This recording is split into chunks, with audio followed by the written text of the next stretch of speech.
Hi there, my name is Dr. Pauline So, and I'm a pediatric prenatal and family chiropractor in Ottawa, Ontario, Canada. And I'm really excited to be here today to share with you guys what I'm passionate about. For the last over 20 years in practice, we've taken care of a lot of women, a lot of pregnant women, postnatal, as well as a lot of kids and babies. And so we get a lot of questions that are commonly asked about pediatric chiropractic. So I think this is a great opportunity for us to be able to answer some of those questions. So I hope you find this helpful. So here is an intro to me. So again, I've been in practice for over 20 years. We're in Wellington West at Arc of Life. I'm the clinic director there. And this is my family. So this is my husband, Dr. Brent Waddell, who's also a chiropractor. We practice together. And this is Sophie, our daughter, who is the light of my life. And when we talk about, when I think about pregnancy and I think about moms and babies, the word that comes to mind for me is nurtured. It's something that probably over a decade ago, I did a workshop on exactly this and brought together a panel of experts to talk about women and pregnancy, and nurtured was what I called it, because it was a word that just kind of resonated with me, and it still does when it comes to not only children and babies, but especially when it comes to us as parents and as moms. So I think that while we know the importance of, by definition, to care for and encourage the growth and development of our babies and our kids, I think that equally this is a term that we should be using as humans to take care of ourselves and to ask for help so that we can do that as well, because we need others to nurture us as well as ourselves to nurture ourselves. Especially in the world that we live in today, there's a lot of unrealistic expectations and demands and stresses. And as much as technology has advanced us in a lot of ways, and we have an easier life than decades ago, generations ago, I think in a lot of ways there's also, again, a lot more stresses that make life harder.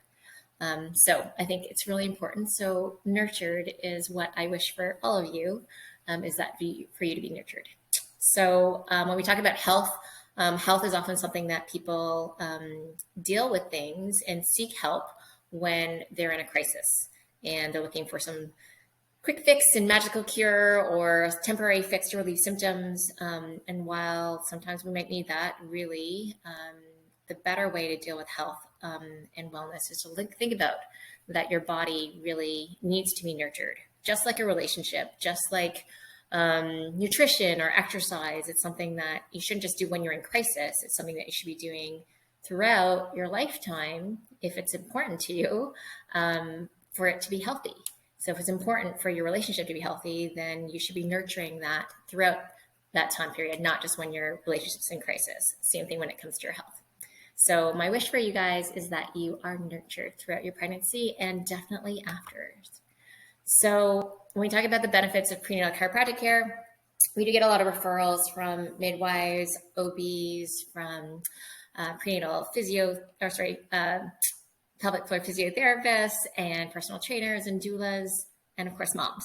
But it's important to understand that it's more than for just back pain. So while some practitioners may focus just on symptoms, we really, again, are focusing on the function of your body and your nerve system. And the spine is there as the structure that protects that, not only keeps your alignment and your posture and can make a big difference in your mobility, into movement, into like comfort during your pregnancy, and avoiding pain or decreasing sciatic pain, back pain. Very common back pain is something that they project like 50% of pregnant women have experienced back pain during their pregnancy. And so while chiropractic care can make a big difference to alleviate some of those symptoms, it's not that we're treating those things. It's more so that we're looking at, okay, what's the root cause? Is there a structural imbalance that's going on and shifts in your spine or pelvis that's not allowing your body to move the way that it should and function to its best ability? If that's the case, then it's something that we can definitely work towards balance and work to remove those interferences so that your body can function a lot better. So it's also something that it can mean difficulty getting out of bed. It can mean moving around. It can be difficulty sleeping, or just, your activities of daily life, whether it be work or whether it be, taking care of the other children that are at home. So better alignment will allow better ease within your body, a more strong and more relaxed body. Also, again, a lot of people seek our help because of wanting to encourage optimal baby position. So of course, we want to have as natural birth as possible. And so the better aligned your pelvis is, the more ease not only through your pregnancy, but again, allowing for preparation for birth so that your pelvis can move and expand and open for, again, birth. So that is another big reason why people seek out our care, to enjoy a very comfortable pregnancy and also a more natural delivery, or to be able to support that. And when we talk about why that can be, so when we talk about, okay, beyond just pain and movement, that makes sense, right? Structurally, if things are stuck, then they're not going to move as properly, but it goes much deeper and beyond that. So as neurostructural chiropractors are really focused on the function of the nerve system. And so really the spine's there to protect every message from your brain that has to travel through your spinal cord, out through the spinal nerves to every single cell, tissue, and organ within your body. So if there's interference that's going on there, which can happen from things you did when you were younger, slips and falls, it can be from posture, it could be standing, shifted, on your computer, being forward on your phone, carrying your kid on your hip. All of these things, all these stressors can affect how the messages from your brain can go down to the rest of your body. So it can shift or distort or slow down those messages, and then our bodies can't heal or function as well. So a lot of women, not only can they feel a lot of relief and feel more comfortable and stronger and more energy, which we want to enjoy our pregnancy and your mat leave, but also, again, it can make a difference in their sleep, in their energy, in their mental focus, in their relaxation, in their ability to handle stress. So those, I think, are all things that can make a big difference, because when your nerve system is under a lot of stress, it can be oftentimes, again, into a sympathetic mode of fight or flight response, and we might lose our patience more and feel more exhausted and frustrated and not being able to be as zen, as calm as we would like to be. Of course, the world is not going to be perfect, and we're always going to have stresses, but the better and more clear and connected your nerve system is, the more it's going to be able to adapt and function and be able to, be in a more relaxed state. I think that's something that we would all use more of. When we talk about shifts, some of those things, again, when we say, like, are you shifted? The accumulation of shifts can happen not even just during your pregnancy, but even for years before that. So accumulation of stresses in your body right today, whether you're 20, 30, or 40, these are all things that have probably happened over your lifetime, right? So depending on, again, if you've gotten checked, if you've taken care of, if you've been seeing a chiropractor throughout any part of your life, these are things that these shifts, even from when you were born, believe it or not, even from being as a child, or from sports, or from crossing your legs over the same side, always carrying your purse on the same side, standing shifted, and then we put in phones, computers, all this stuff, stress, and then, babies and carrying them on your hip, and then doing this all the time. So big bags, all of it. So all of these things can accumulate as far as stresses that are slowly over time causing shifts. It doesn't have to be a big car accident or a major fall, can be, but oftentimes, again, it's an accumulation of these small little micro kind of shifts and traumas and adaptations that we've done that has allowed our body to be in a less ideal position. So that can change, of course, then during pregnancy. We have relaxin, which is basically it's a hormone that is in your body that is produced during pregnancy to allow for, to prepare for birth, to allow for the muscles and ligaments, and allow for, the cervix, and allow for your body to be able to expand and shift to allow and prepare for birth. But when this is happening, these small shifts that you may have had even pre-pregnancy can become bigger shifts as things are changing. And then you also have weight that's all of a sudden in the front that you haven't had before. So your center of gravity, just biomechanics, are going to be thrown off and shifted off. We're all sitting way more than we used to ever before as well. We're maybe not being as active as we'd like to be. Of course, yoga and exercise are all things that you should be doing throughout your pregnancy and before that and after. But at the same time, you can still have, even in exercise, if these shifts are going on, you could be strengthening those shifts, strengthening the imbalances.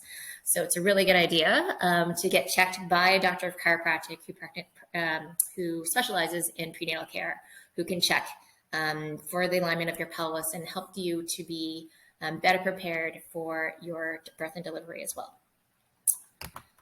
So then when we talk about, prenatal chiropractic adjustments. So how are they different? So first off, adjustments are not what you see on TikTok. So at least not our adjustments. So number one, we would never just adjust somebody and crack and twist their spine. It's not a party trick. Basically what we're doing is we would always start off with anyone with a very detailed initial assessment of the spine, of the pelvis, of your nerve system. We even actually use computerized, non-invasive computerized scans in our office that help us to evaluate for stresses on your nerve system. Into, again, the motor part of the nerve system that's controlling the muscles, into the autonomic nerve system that's controlling all of your organs, and as well as into heart rate variability, where we look at how your body's adapting to stress and the balance between your sympathetic fight or flight response and your parasympathetic, which is your healing and repair response. So these are all things that we would start off with in our detailed exam. Of course, there's going to be specific things for pregnancy. We'll be evaluating your pelvis alignment. We'll be looking at, again, the round ligaments and, tension that's going on in those, any torque that might be happening. Because when your pelvis is misaligned, and again, this could happen before, even without pregnancy, and then might be more exaggerated with these changes, then that will cause torsion and strain onto the uterus. It'll tighten things up and not make it into the nice ideal kind of balloon shape that we want. And so that, if that's not in the ideal position and the uterus has some constraint in it, then baby will have to adapt to a different position, a less ideal position. And so it's not that, again, we're twisting your pelvis or that we're moving the baby. It's more so that we're wanting to always create balance within the body, balance within the structure, and definitely in pregnancy, balance within your pelvis for a comfortable pregnancy, as well as, again, to prepare for, to encourage a more natural delivery as well too. So we use special tables in our office as well too. So we have special advanced techniques that we use.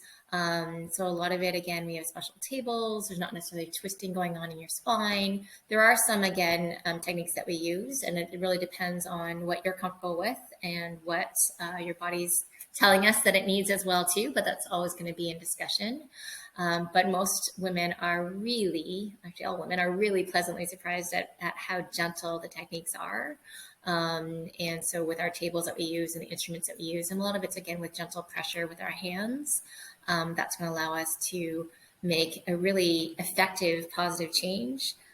But again, without discomfort. If anything, most women feel a lot better. They get off the table and they're, oh my gosh, I can feel, I can move, I can stand, I can walk, I can bend, I can, go to the bathroom, I can do other things that were really, really painful before. So we also have special tables special pillows, pregnancy pillows that we use in the office as well too, so that you can actually lay down on your belly with these pillows with cutouts for the belly throughout your pregnancy all the way until, again, delivery date. So that's something that most women are also really excited to lie on their bellies because they haven't done that in a long time. So the focus of the adjustments is always for alignment and balance. And women often feel a release of tension, more relaxed, they feel more ease of movement, and they can get back to doing what they enjoy doing in their life, whether it be exercise or whether it be, again, just being able to sleep. So when it comes to breech position or a non-ideal, again, baby position or in uterine constraint. So a lot of women are referred to us for Webster's technique. And that's going to be something you may have heard of or maybe not. But Webster's technique is a specific chiropractic technique. It is not a baby turning technique. So I want to be very, very clear on that one. We're not turning your baby. We often get calls that, my baby, I found out his breech. Can you turn the baby? Can you flip the baby? So we don't turn babies. We don't flip babies. Certainly, you're probably very aware of ECV, an external cephalic version technique, which is a medical technique where they would, guided by ultrasound, work on, again, trying to encourage the baby by moving the baby within your belly to encourage them to move down to a head down position. We use a different, again, focus and intent in chiropractic, and that is basically where we want to know why the baby is that way. So perhaps, again, there's a very good reason for why the baby is not in a head down position. So maybe The umbilical cord might be again in the way, or, something else that's preventing them to move down. Or yes, very much oftentimes is the case is that we find that after an assessment, there is structural imbalances going into the pelvis that's preventing, again, proper ease and full room for baby to kind of go head down. And there's tension happening into the muscles and ligaments surrounding that area as well. So in Webster's technique, which is, chiropractors do some extra training on this and postgraduate training specifically for pregnancy, specifically again for this technique. And it's extremely effective. Clinically, they've seen an 82% success rate that's been reported. And then also, again, I could say clinically in practice for 23 years. Is something that, again, we see a very high success rate as well, too, with Webster's. But it's not that our goal is to turn the baby. Our goal is to basically establish balance in the spine and the pelvis. And then for working to establish that balance, then we can see, again, babies that, again, go head down because they have the room and they no longer have that interference in the way. So we do get referrals at, 35 to 38 weeks for that call. But obviously, again, it's a lot easier the earlier on in your pregnancy that we're working on balancing into the pelvis. Definitely if you're, scheduled for a C-section or an ACV, 2 days later from when you first gave us a call, baby's a lot bigger at that point. Things have been more stuck in that position for probably a longer period of time. So it's not impossible. We've seen it happen. We've seen where babies have actually turned like right in front of us, but typically, again, it's something that's going to happen over a process because it's much better for us to deal with things when you're earlier. The other thing is that this is a technique that we use regardless of, again, confirmation of position, because it's something that with all of our pregnant women, we're always wanting to achieve a balanced pelvis. So this can make a difference as far as, again, less invasive births, hopefully encouraging more natural birth, reducing labor time as well too, and interventions, which is also something that, again, we'd like to do everything we can to help with that.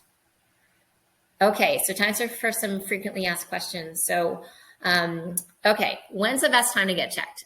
So like we said earlier, ideally before pregnant, like we can see you at any stage throughout your pregnancy, but ideally before you're pregnant would be better.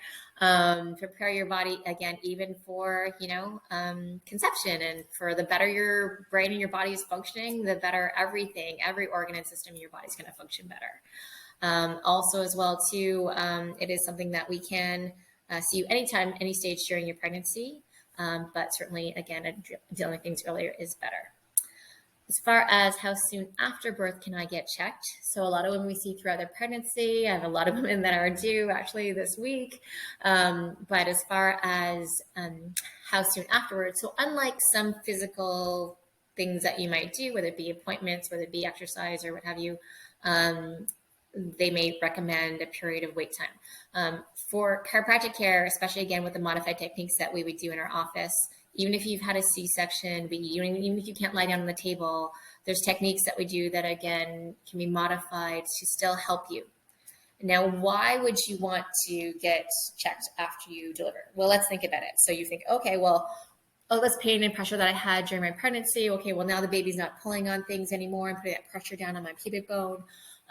But your body just went through a marathon. It just, like, again, made a human being, and it just, again, went from all this weight in the front to all of a sudden it not being there anymore. And then all of a sudden, like, our boobs are filled with milk. We're bending down forward. We're doing a lot of things as well to our bodies. So first off, just completing that marathon of pregnancy and birth is big.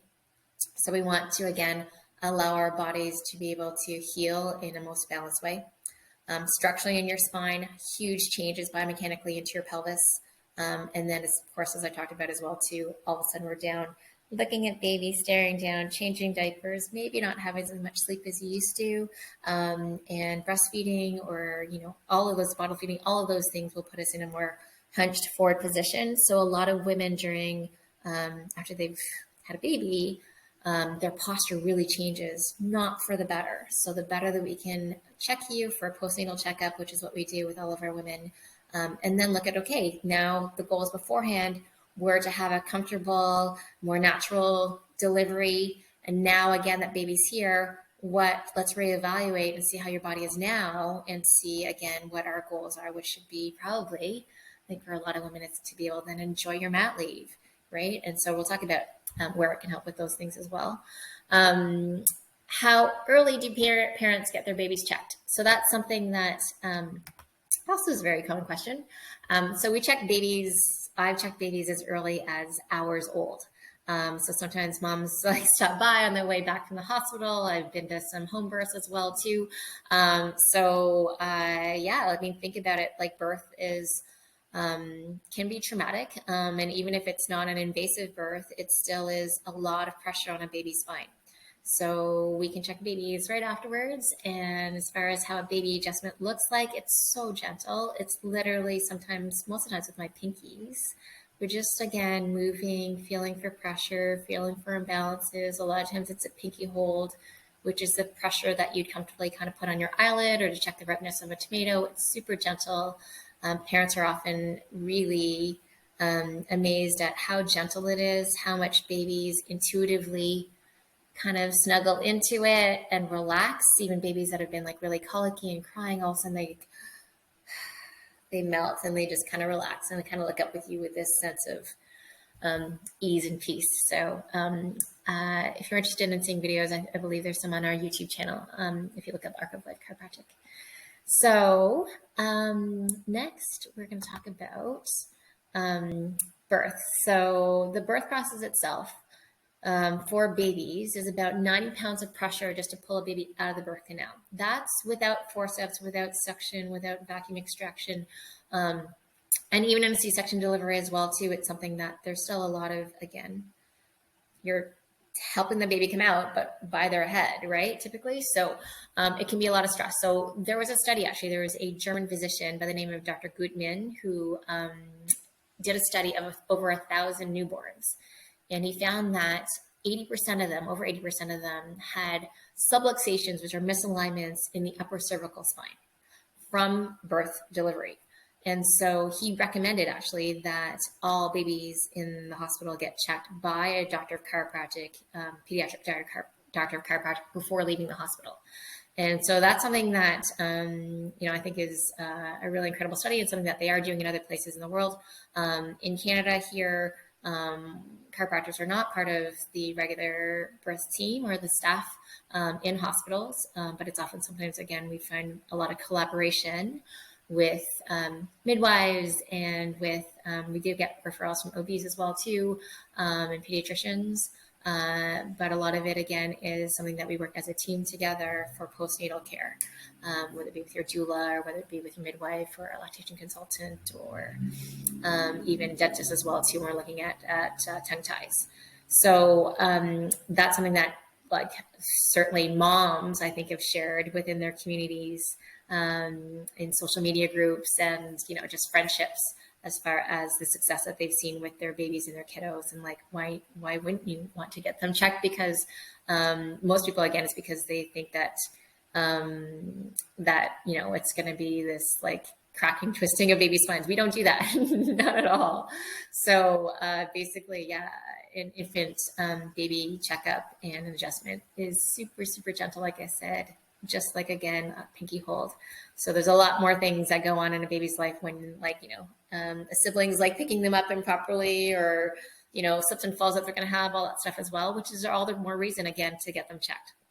So we see kiddos with different issues. Oftentimes, again, they come to us with like latching issues or tongue tie issues. They can have reflux or constipation issues. That's very common of what we see.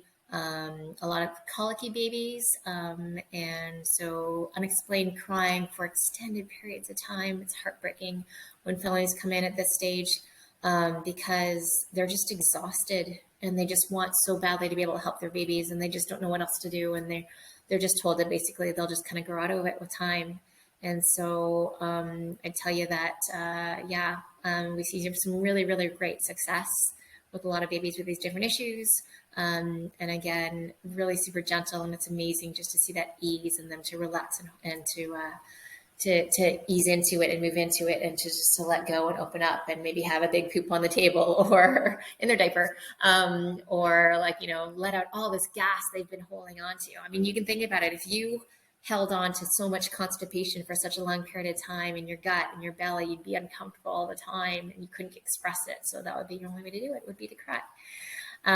So we also see kids with hip dysplasia. So again, a lot of times parents will talk about like clicking that's going on with their hip. And so wanting to avoid, obviously, again, any sort of like bracing or surgery or anything else. Torticollis, so favoring not being able to turn as easily to one side, or a bit of a head tilt that's happening as well too. That can cause other issues down the road. So that's something. Head shape, craniocephaly, as far as that can be right from the birth process or in uterine constraint as well too. So we do specific cranial work in our office. And maybe it's just sleep. And maybe it's, again, like we see kiddos with spines. We see a lot of kiddos, again, that don't have any of those issues, that are doing great. They're thriving, they're sleeping well, they're eating, pooping well. But parents just want to make sure, as all parents do, that they're giving their kids their best chance at being able to thrive and a good start at life. So having your spine be in good alignment as a baby and as a kid, throughout all the different changes in your life, can make a massive difference, because we see kids, we see teenagers, we see adults that have these big shifts that are going on, that if that had been addressed when they were earlier, would have been a lot easier than if they had grown up in a more crooked position. So that's about babies. So I want you to remember a couple things. So please take away from this that your body is designed to be healthy. Your body was designed to be pregnant. Your body was designed to be able to give birth and for it to be active and healthy. It was not designed to be sitting in front of a computer all day long. It was not designed to be staring at phones all day long. It was not designed for the high constant stress that many of us have in our lives.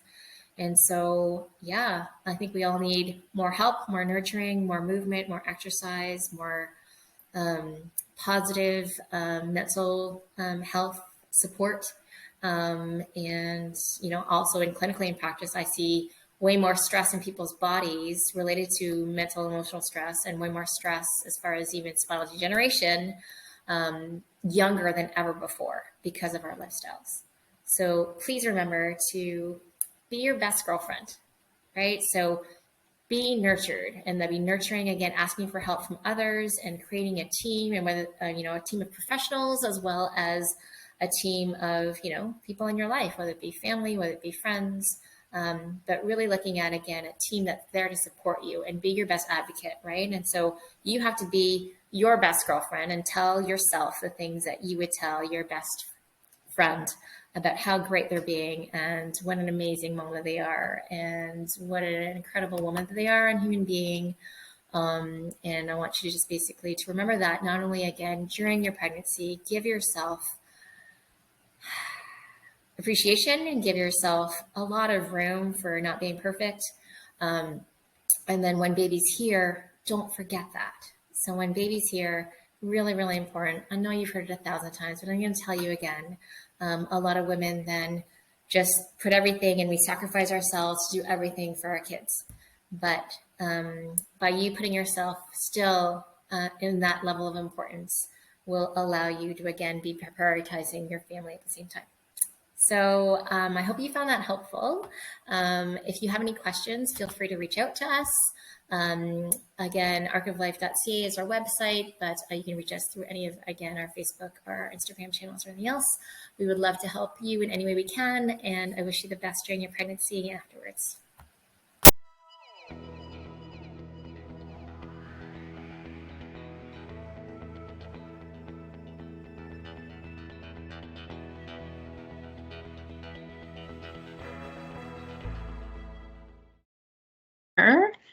Thank you so much for joining me.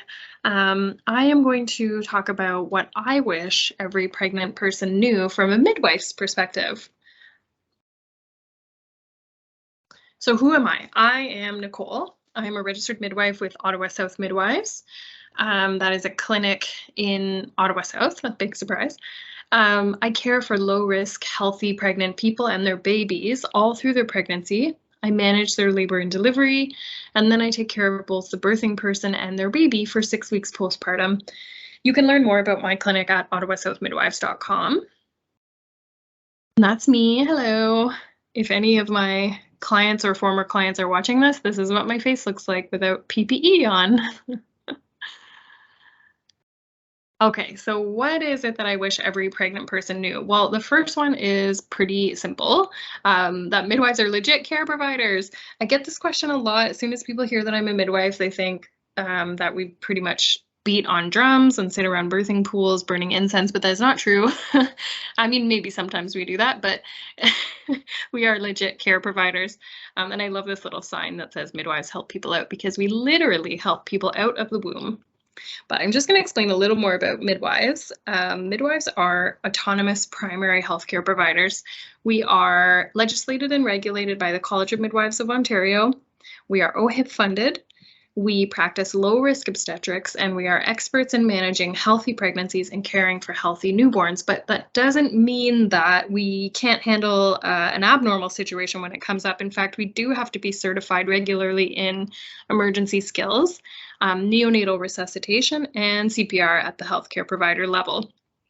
Midwives take care of pregnant people throughout their whole pregnancy. We manage their labor and delivery, and we continue caring for them and their newborn for 6 weeks postpartum. And that postpartum period is a really important time. Midwives deliver babies in the hospital, in birth centers, and we do home birth if the pregnant person chooses. And we're just really fortunate here in Ottawa that we have access to the Ottawa Birth and Wellness Centre, which is at St. Laurent Walkley Road. And you can check out their website anytime. It's beautiful. There are 6 midwifery clinics in Ottawa: Ottawa Valley Midwives, Midwifery Group of Ottawa, Community Midwives of Ottawa, East Ottawa Midwives, Midwifery Collective of Ottawa, and my clinic, Ottawa South Midwives. And if you're interested in midwifery care, you would need to self-refer. So you Google the name of the clinic, go to their website, and then apply for care, usually by filling in an intake form. There'll be a button somewhere on their website. We really recommend that you apply for a midwife early, as most clinics have very long wait lists. And each clinic is associated with a hospital where those midwives have privileges. So I deliver babies at the Civic Hospital, but some of my midwife colleagues at some of those other clinics I mentioned deliver at the Queensway, or they deliver at the Montfort, for example. You can learn more about midwives at the Association of Ontario Midwives website, ontariomidwives.ca. So I definitely wish more pregnant people knew that midwives are a totally valid healthcare provider option in Ottawa. But let's move on to the rest. So I also wish pregnant people knew how important exercise is in pregnancy, that moving your body can reduce pain in pregnancy. That's a big one. Movement in pregnancy is so important. Exercise helps to keep us mentally well, keep us strong, keep us out of pain. But it's important to kind of think about how this plays out in pregnancy. So ergonomics in pregnancy get affected by the growing belly, which can result in a lot of pelvic pain, back pain, hip pain, sciatica. And exercise can really help to keep all those muscles, joints, and ligaments moving well so that you can accommodate the changes in your body. This can also result in an easier birth, and it can increase blood flow to reduce pain and to better nourish your baby. And there's like a whole host of other benefits of exercise. I could go on, but I won't. What if you don't really exercise? You're not really a person who's ever really exercised. Well, in pregnancy, it's a really great time to start. So a small amount of movement goes a long way to reducing your pain and strengthening your body. Some ideas just include like walking, really even like 20-30 minutes a day to start would be excellent. Swimming is a really nice low impact activity you can do. Yoga, Pilates, prenatal workout videos on YouTube, like all of that stuff is free. And accessible. And I recommend checking with your care provider if you're not sure about the type of exercise you've chosen, or if you're concerned about something specific to your pregnancy or your body. Just check it out with them before you start if you're worried about anything. But really and truly, like it goes a long way to reducing pain. And moving with intention can actually reduce injury. So as you sort of exercise and get your body moving, You may start to move with a bit more intention in transitions, like getting in and out of bed, getting in and out of the car, and these things can reduce pain and injury as you move through your pregnancy. So if you have pain, you do actually have quite a few options available. I think that it's really common in pregnancy to think, I've got pain. It's a normal part of pregnancy. It's just something I have to deal with. I mean, it's common. It's not necessarily normal, but you do have resources available to help you manage your pain. So some examples include chiropractic care. Chiropractors can help reduce low back pain and sciatic pain, and they can even help breech babies turn head down. So chiropractic care is safe in pregnancy. Physiotherapy can be helpful for conditions like diastasis recti, which is the separation of the abdominal muscles, and they can help sort of mitigate that and increase the strength of the core. Pelvic floor physiotherapy is a wonderful resource prenatally. It can help you understand your pelvic floor better to reduce pain you might have in that area. Some people have hyperflexed pelvic floors, and some people have pelvic floors that need a little more work to strengthen that area. This is also a really awesome resource postpartum to help you strengthen your pelvic floor after you've had your baby. Massage therapy can reduce pain and tension in the muscles. Physical aids like belly bands, compression socks, and hydrotherapy, which literally means like a bath or shower, can go a long way. And if you don't have benefits to access the care providers listed above, you could always check out YouTube or other free platforms to access movement routines from home. So along with that, I wish every pregnant person knew that stretching can help keep you mobile and can be a stress reliever. I think that's a really important one, that reducing our stress in pregnancy is actually really important for ourselves and our baby. Stretching can also result in an easier birth, so why not? Sounds great. Keeping your muscles in good shape can help prevent back pain, which is so common. You could do your stretching routine after a warm bath or shower and before bed, just to get you really into a really nice relaxed mindset, which can help promote good sleep, which is also a challenge in pregnancy due to pain or just stress and anxiety. There's a lot of change happening in your life, and sometimes people really have a hard time dropping into sleep. So doing this stretching routine can kind of bring you down to a relaxed state of mind. You can, again, access YouTube. You could do a prenatal yoga sequence, and you can just spend this time breathing and connecting with your baby while you enjoy the stretch. So that can be a really nice time to set aside for you and your baby every day. This is also really important to carry through to the postpartum period, because you may be experiencing neck and shoulder strain from nursing, holding, and bottle feeding your baby. You may be in positions where your body's not really used to being in that position for a long period. So you might experience strain, and carrying that stretching routine on can be very helpful. I wish that all pregnant people knew about spinning babies. Okay, spinning babies is an amazing resource, and I know most of you are probably puzzled by this. I have no idea what I'm talking about, but I'm going to tell you. I'm going to let you in on this amazing secret. Spinning Babies is just a website. It's free. It's spinningbabies.com, and it's such an awesome resource. Basically, the whole idea of it is to help optimally position your baby so that you will have a more comfortable pregnancy and an easier birth. So like, why not? If you go on their website, look for their Everyday Essentials tab, and it will walk you through a list of stretches and activities that you should do every day to help optimally position your baby. We're talking about things that can happen in labor and prenatally, where your baby gets into a funny position. Maybe their head is tilted a little bit to the side, or their back is on your back. And that can result in like a sunny side up baby or back labor you might have heard of. It can be very painful, and it can actually result in labor dystocia, which can end in a cesarean section. So we're trying to prevent C-section, we're trying to prevent interventions during labor, and we're trying to optimally position a baby so that they can move through the pelvis properly throughout labor. And this is really just like a simple set of moves you can do at home. They're not all as crazy looking as that first picture, the forward leaning inversion. There can be much more chill things like this lady here on the bottom who's just hanging out. Have a look at that. It's a wonderful resource, and it can really help reduce pain as well. I also wish every pregnant person knew how important nutrition is in pregnancy. This might sound like a no-brainer, but I think people need to be a little more conscious about thinking about how they eat and what they eat in pregnancy. It can really help. So nutrition is obviously essential. The food we eat makes up the cells in our body, and it also feeds the growth of our baby.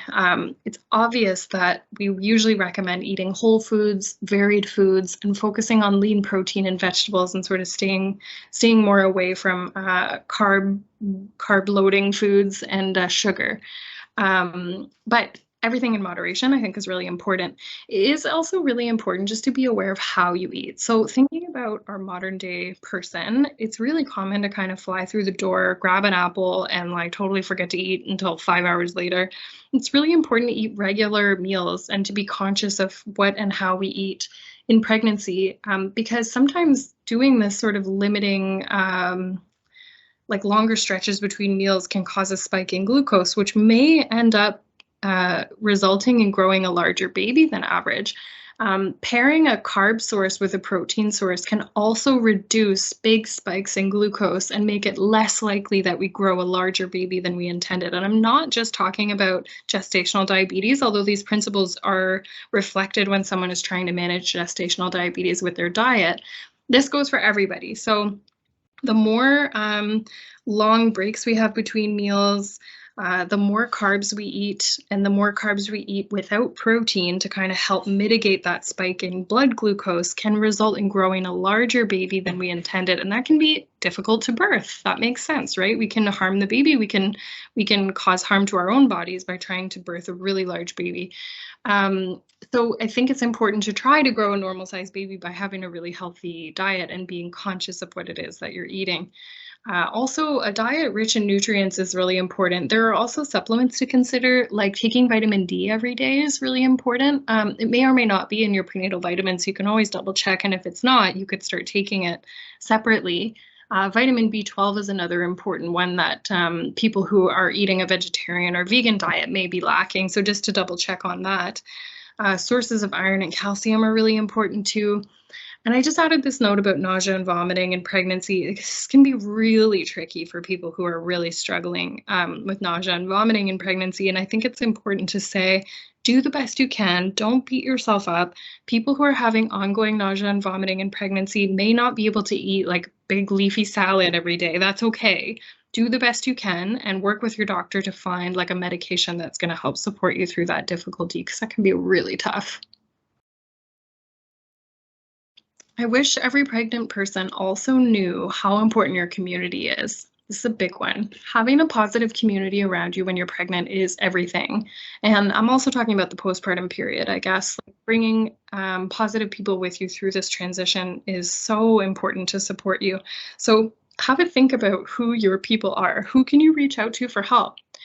You can choose to limit your time with those who leave you feeling badly about yourself or in fear of your upcoming delivery and postpartum period. I don't know why people always want to share horror stories with pregnant people, but you don't have to tolerate that. You don't have to spend time around those people. This is not the time to hear those stories, and people who love you and care about you should recognize that.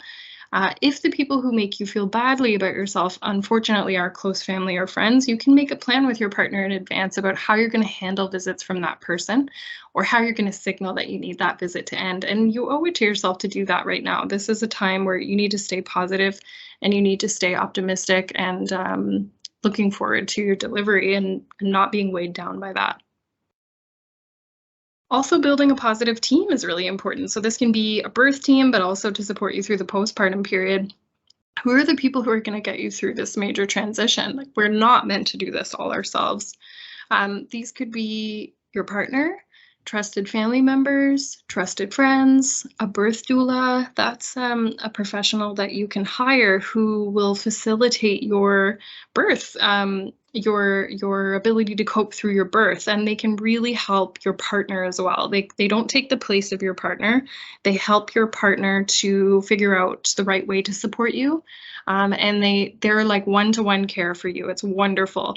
So they don't take the place of a midwife or a doctor. They're just an additional support person, and it can be invaluable. You've also, of course, got your midwife doctor care team. A postpartum doula is a different kind of doula that you can hire postpartum that will come in and do like light housekeeping. They might care for other children. They'll help you with feeding the baby. They might do some breastfeeding support. They're a wonderful support as well. So that can be a part of your team. A therapist or a counselor, and then any other care provider, really, a naturopath, massage therapist, chiropractor, pelvic floor physio, like the list goes on. It's whoever you choose to be a part of your team, but really have a think on who that team is. I wish all pregnant people knew that knowledge is power. How are you going to make the right decisions for you and your family if you don't even know what people are talking about? What are people bringing to the table here? Let's picture you going through your birth and someone says to you, okay, I think we need to bring some oxytocin on board. And you're thinking, I have no idea what that is. Your care provider should explain to you what that means and why they're recommending it. But if you've done a bit of learning ahead of time, you can feel a bit more confident that you understand what's being offered and why. And your partner can also feel a lot more empowered to support you because you guys have talked about this before. So this can go a long way to both of you feeling empowered and strong throughout your birth. It's really about preparing consciously. So the more you know, the better you can prepare yourself and your partner for delivery, and you can make the right decisions for you. You can consider taking a prenatal class, hiring a doula, or taking a bringing baby home class. And you can also consider going through a birth plan with your partner. So some people don't want to make a birth plan. That's okay. You don't have to, but you could go through one together and kind of talk about it at least. So if you just Google birth plan templates, you'll find tons. And you can just sort of go through it and chat about it. So it could be something like this. You'd see, what kind of birthing preferences come up. What do these things even mean? Do we need to do a few Google searches to understand what's on offer? And then talk about what we would do if these events came up for us, or what our preferences would be. This can be a valuable tool to help you feel a little more comfortable with this whole world, right? Like a lot of us don't know anything about birth, and that's normal. So just empowering yourself a little bit to learn about the options is really great. Okay, the number one thing I wish all pregnant people knew was to plan for your postpartum period. I really can't talk about this enough. It's so important. The postpartum period is the rest of your life. So we often focus on the birth and we forget to plan the rest of our lives with the new baby and the transition that will follow. It's all about considering, how can I make my life as easy as possible during this time when I know I'm going to be sleep deprived? How am I going to organize meals? How am I going to get rest? How am I going to manage my mood, deal with the household duties, support breastfeeding? How am I going to get time to myself? Because that is actually really important. It's basically about, how are we going to do all the things we need to do while supporting each other? And how are we going to do this in the best way that we can with the resources that we have? So one thing you can do is make a postpartum plan. This doesn't have to be anything elaborate. I just threw this up as a total example, but you can basically just make a table for yourself, throw some topics in there, and then make ideas or kind of like a bit of a plan about each thing. So for example, the first one, meals. Okay, like every day we're talking with our partner saying, what do you want for dinner? And I don't know, what do you want? I don't know, what do you want? When you're exhausted, like, you just need a meal in front of you. You don't need to be having that conversation and looking in the fridge, realizing there's nothing there, having a meltdown. Like, you want to make it as simple as possible. So look at the next column, ideas and plan. Maybe you list out, so here are some takeout meals we like. Here are some things we're willing to order. We have freezer meals, but like, I don't even remember what's in there. So list them out. Maybe you do like a home delivery service from Red Apron, where they have beautiful, healthy meals that they'll deliver. Or you can list out your supportive resources. My sister's going to drop food off on Monday, and my mom's going to come on Wednesday and cook. Like list out those things and kind of keep notes of what supportive resources you have. Household duties. Who's going to be in charge of the laundry and cleaning? How often are we expecting cleaning to take place? If you are expecting your partner to do all the household duties while you manage the care of the baby, they need to know that in advance. They need to know what's expected of them so that they can meet those expectations, or say, I'm not going to be able to do that. We need to come up with a different plan. So you could think about your supportive resources being hiring someone to clean once a week, or asking a friend who's come over to put in a load of laundry. And yes, the closest friends that you have will be totally fine with that, by the way. Making time for yourselves, both you and your partner. What are some ideas that you don't have to think about it in the moment? You can look on the chart and say, oh, coffee sitting out on the back deck sounds really nice. I'm going to do that for 20 minutes while my partner takes the baby. Or I'm going to go on a short walk. Or maybe your supportive resources are bringing in a postpartum doula or asking my partner for help. So you can kind of see how laying these things out can be helpful in the moment. And just like having planned it out together, you and your partner will probably be feeling more supported if you do something like this. The postpartum period is also, of course, relating to the baby. So it's just an important piece of information to know that some babies may have a lot of difficulty in the postpartum period. They might be recovering from a difficult birth. They might be dealing with reflux or gas or have torticollis, which is a condition where some of the muscles in the neck are shortened, causing the baby to kind of look to one direction. It can be painful. So knowing that you can get your baby some help via some different care providers is just really important to know. I wish more pregnant people knew this. So you can access care through a lactation consultant to get help with breastfeeding. A chiropractor can do gentle adjustments on a baby to help them with any pain or constipation or breastfeeding difficulties they might be having. Physiotherapists, cranial sacral therapists, osteopaths, all of those providers can help babies become more comfortable or to deal with some physical things they might be dealing with. And of course, your physician or your midwife can help you with any concerns you might have with your baby. But that's another thing to consider in the postpartum period. And last but not least, we've got to think about our partners too. Having a new baby can be a really difficult transition for partners too.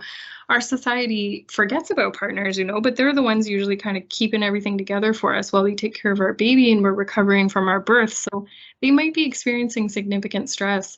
The postpartum planning that you do should include time for the partner to tend to their own needs, to get sleep, to get nutrition, and to exercise, or whatever it is they need to do to feel well. Postpartum depression and anxiety can affect partners. It's not something our society talks much about, but it absolutely happens. So it's important to make sure that you plan for supports for your partner too.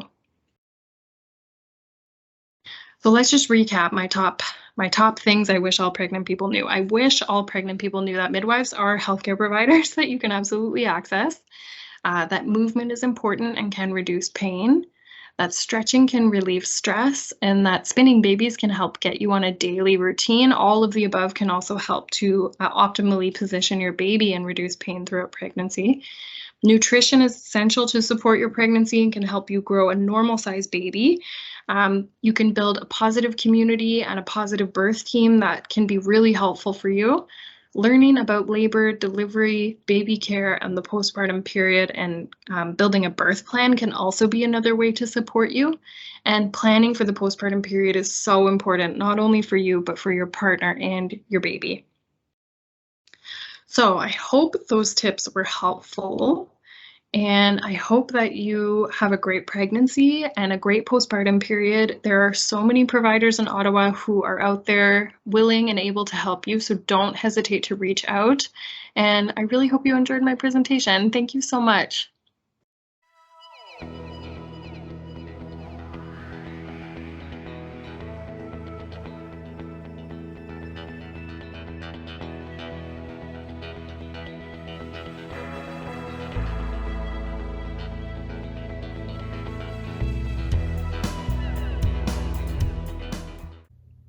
Hi everyone, my name is Sarah Trottier and I'm a registered physiotherapist with special focus on pelvic health here in Ottawa, Ontario. And I get the question a lot, what is pelvic floor physiotherapy? And just to put things more simply, a pelvic health physiotherapy is just a branch of physiotherapy that focuses on the pelvis. And that can include an internal and external assessment of the pelvic floor, so that incorporates the pelvic floor muscles, nerves, tissues, everything that surrounds the pelvis as well. Now, I always tell people we don't just focus on the pelvis and the pelvic floor. We do a full body assessment to see how the rest of the body integrates and can influence how the pelvic floor is working. And it's kind of similar to when if someone has knee pain, for instance. When you go see a physiotherapist, they don't just focus on your knee, they assess everything that surrounds your knee, and that incorporates, assessing your ankle, assessing your hip, assessing all the muscles that can influence how your knee is working. just more globally. And that's important with anything within the body, is that we can't just visualize on one specific aspect. We have to think of the whole body as a full to see how everything's influencing each other. So that's pretty much what pelvic floor physiotherapy is. Of course, me as a physiotherapist, to become a pelvic health physio, we have to take additional courses to be able to become rostered within our college to perform internal exams. Now, internal exams, whether if it's a female getting an internal exam vaginally or rectally, or a male getting a rectal exam, it's not necessarily mandatory, but it is highly encouraged so we can fully see everything that's happening within the pelvic floor.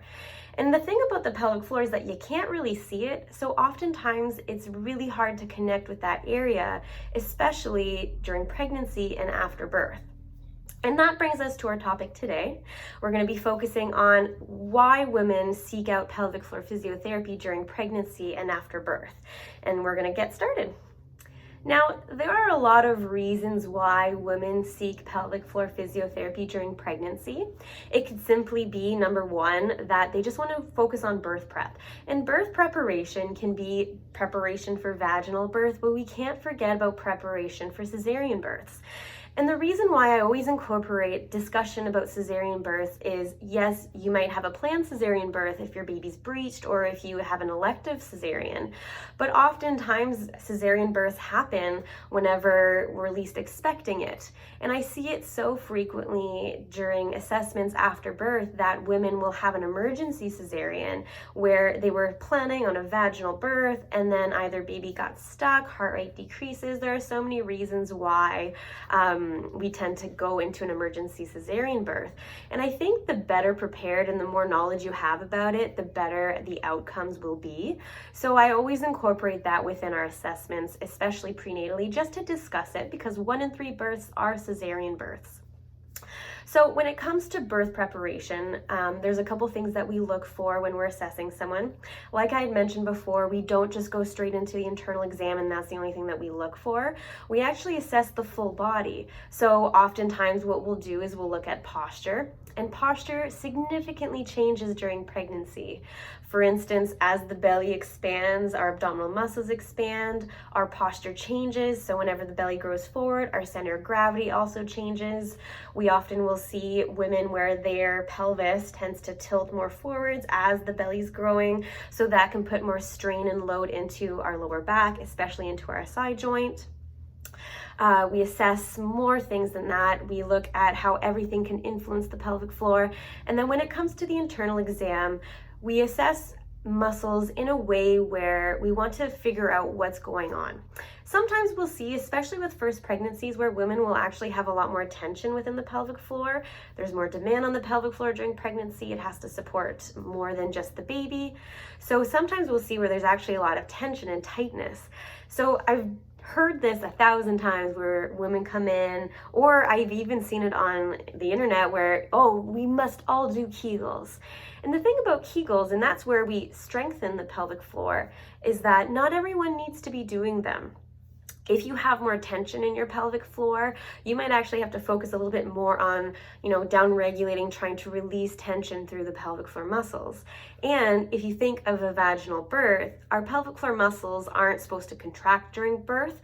They're actually supposed to relax and lengthen. That's their job during birth. And in fact, the muscles will lengthen, certain muscles will lengthen about 3.26 times their length during the second stage of labor. So we really focus on how do we lengthen, how to release tension. We use our breath. There's techniques that we can use as well.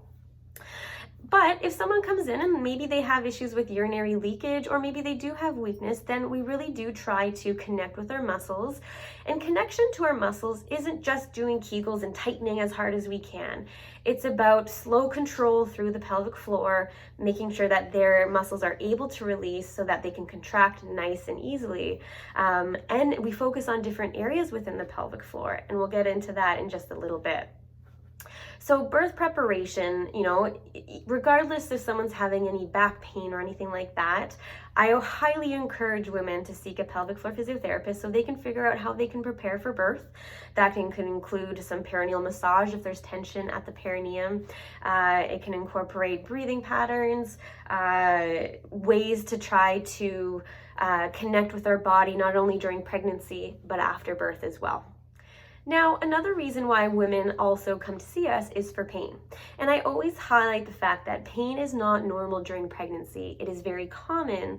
And I think that's why people tend to normalize it. And so they don't seek treatment because they think it's part of pregnancy. But pain does not have to be part of pregnancy. There are a lot of things that we can do and that we can teach women to do in terms of strengthening, release, all these kinds of exercise specific to their needs. It is not a cookie cutter recipe for any form of exercise for back pain. But we often see patterns, and so we base our assessment and our treatment on each individual person. Now, we often will see women where they'll get pain in their pubic area that may even radiate into the groin. We see that especially one-sided with things like walking uphill, walking upstairs, any single leg work, putting on shoes and boots and socks, all those kinds of things. But we also see pain in the lower back, whether if it's tightness in our muscles through here and it compresses through our joints, especially as the belly grows forward and our pelvis tilts a little bit. But we also see a lot of pain in the SI joint. So that's the sacroiliac joint here, and usually it's often one-sided as well. And so when we assess, we want to assess the whole body. Sometimes we'll even see where like maybe someone's rib cage or neck is off, and that is influencing all the way down into that area.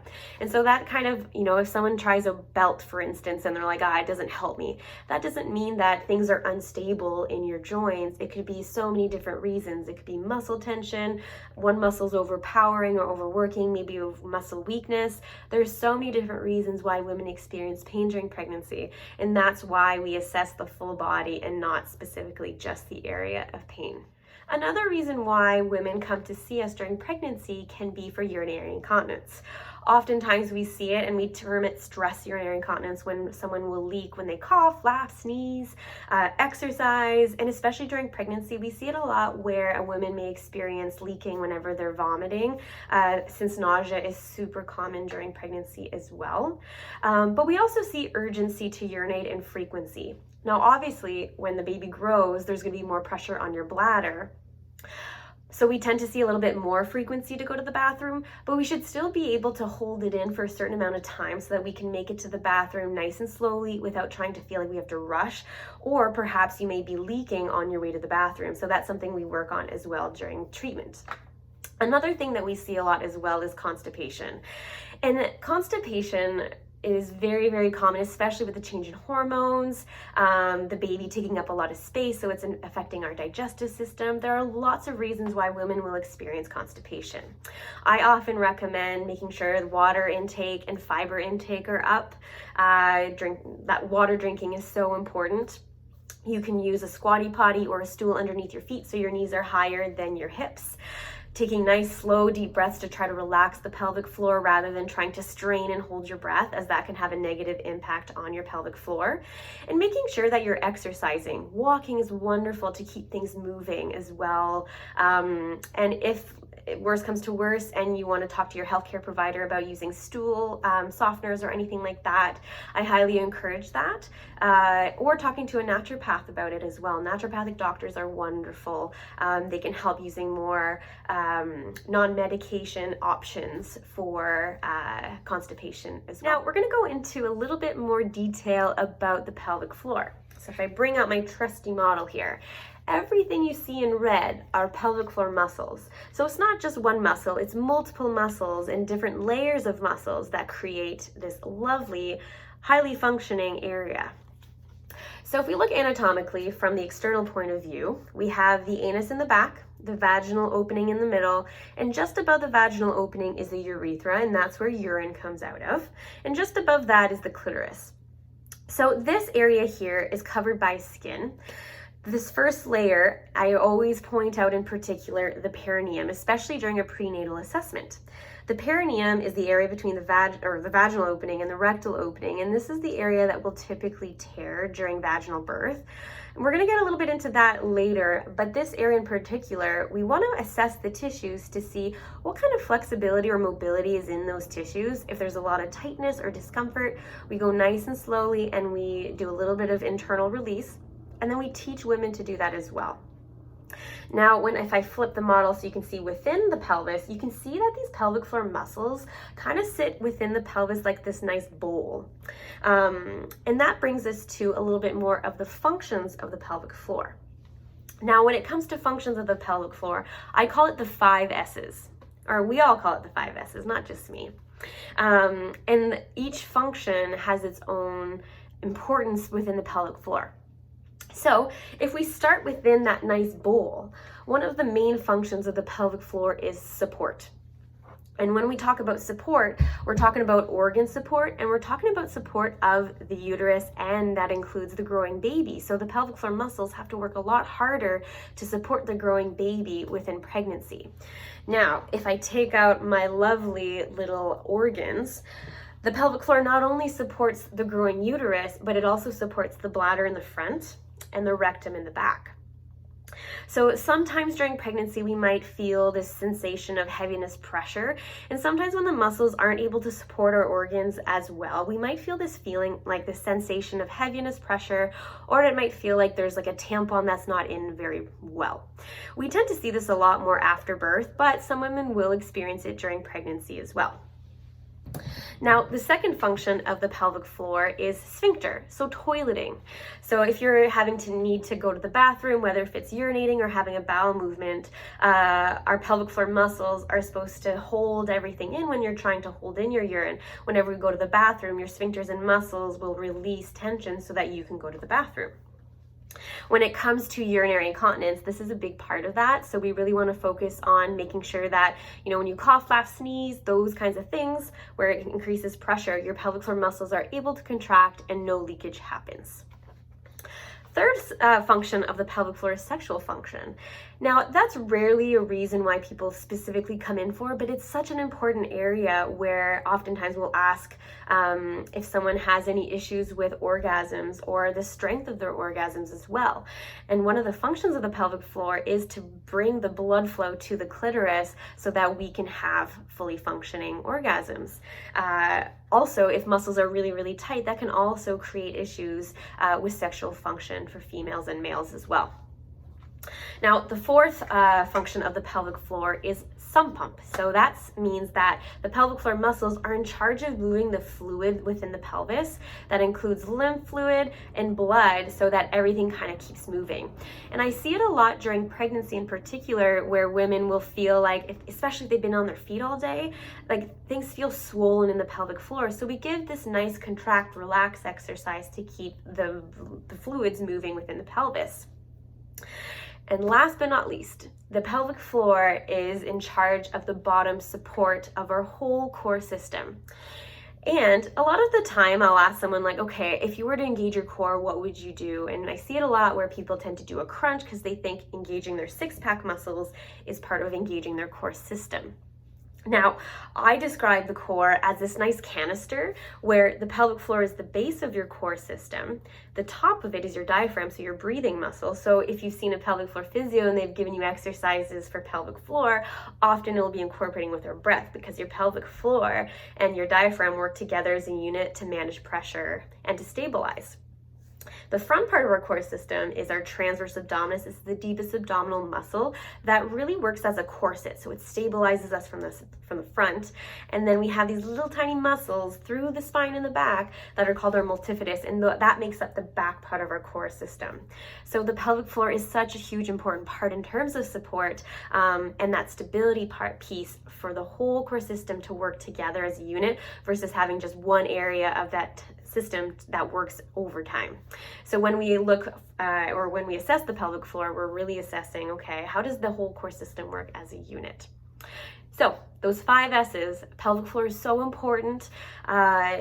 I find that a lot of the time we tend to forget about these functions, and when people come to visit and see us for an assessment or even just for follow-ups, we want to make sure that the pelvic floor is as healthy as it can be, especially during pregnancy. So let's get started and talk about birth preparation. We'll first start with vaginal birth preparation, and then we'll get into cesarean birth preparation. Now, for vaginal birth preparation, someone comes into our clinic for birth prep and it's their initial assessment. We're looking more than just the pelvic floor. So we're looking at posture, movement, mobility, strength, breath, core control, all these kinds of things. But then when we get into the pelvic floor, we really want to assess what the tissues are like. Are the tissues more on the tighter side, so more hypertonic tissues? Are they more on the relaxed side? So we're really assessing what's going on in that area. So if I'm assessing someone, the first thing I check for is for tissue mobility, especially around these areas through here, because this is the area that will often tear the perineum and the tissues all through the sides. We want to see what kind of stretch is available, how much mobility is available. So we're going to check into that first. So if you've ever heard of perineal massage, I highly encourage this, especially once you reach the third trimester. Studies have shown that perineal massage really helps avoid episiotomies. Now, it doesn't mean that if you stretch, you're not going to tear, as first and second degree tears are very common. And those are tears that impact the skin and the muscles just around the vaginal opening. But it can really be helpful, and we want to make sure that these tissues have as much mobility as possible. So when we're assessing, we're assessing tension. Is there any tightness? Is the person experiencing any burning sensation, any discomfort, any sharp pains? And then we teach them how to do the perineal massage. My favorite way of explaining it is imagining the vaginal opening like a clock. So if you think of 6 o'clock, it's down towards the anus. 12 o'clock is above the urethra. So then when we teach the stretching, I'm doing it with an index finger, or if their partner comes in, I can show them to do it with their index finger as well. But if the woman's doing the stretching themselves, I often will encourage them to use their thumb, as it provides a little bit more ease, as you can bend your thumb and then use it to stretch. So what you're pretty much doing is you're stretching in the direction of times. So if you think of 6 o'clock, you would insert your thumb. I like to do the nice first hook, and then you press downwards towards the 6 o'clock spot. You lift up and then hold it. Well, when you press down, I usually hold it for about 20-30 seconds. And then you turn to 7 o'clock, do the same thing at 7 o'clock, 8 o'clock. 9 o'clock is tricky, especially for people who are a bit more petite, where their sit bones are a little bit closer together. Just because if you do 9 o'clock and 3 o'clock, we'll get to that in a second, you might just feel bone, and stretching on bone is not comfortable. So then we come right back to 6 o'clock. I always redo 6 because this area can be quite tight for a lot of people. And then we restart and do 5 o'clock, 4 o'clock, and maybe 3 o'clock. So that's how I teach perineal massage. There are gadgets and tools you can use. Some people use wands or dilators to stretch their tissues instead of using their hands. I often will recommend washing the hands, putting some lubricant on first as well. I find that very helpful.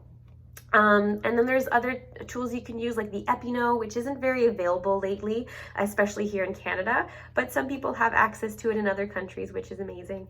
So yeah, there are different things you can do for that. So the perineum is an area that we really focus on when we're doing a pelvic floor assessment.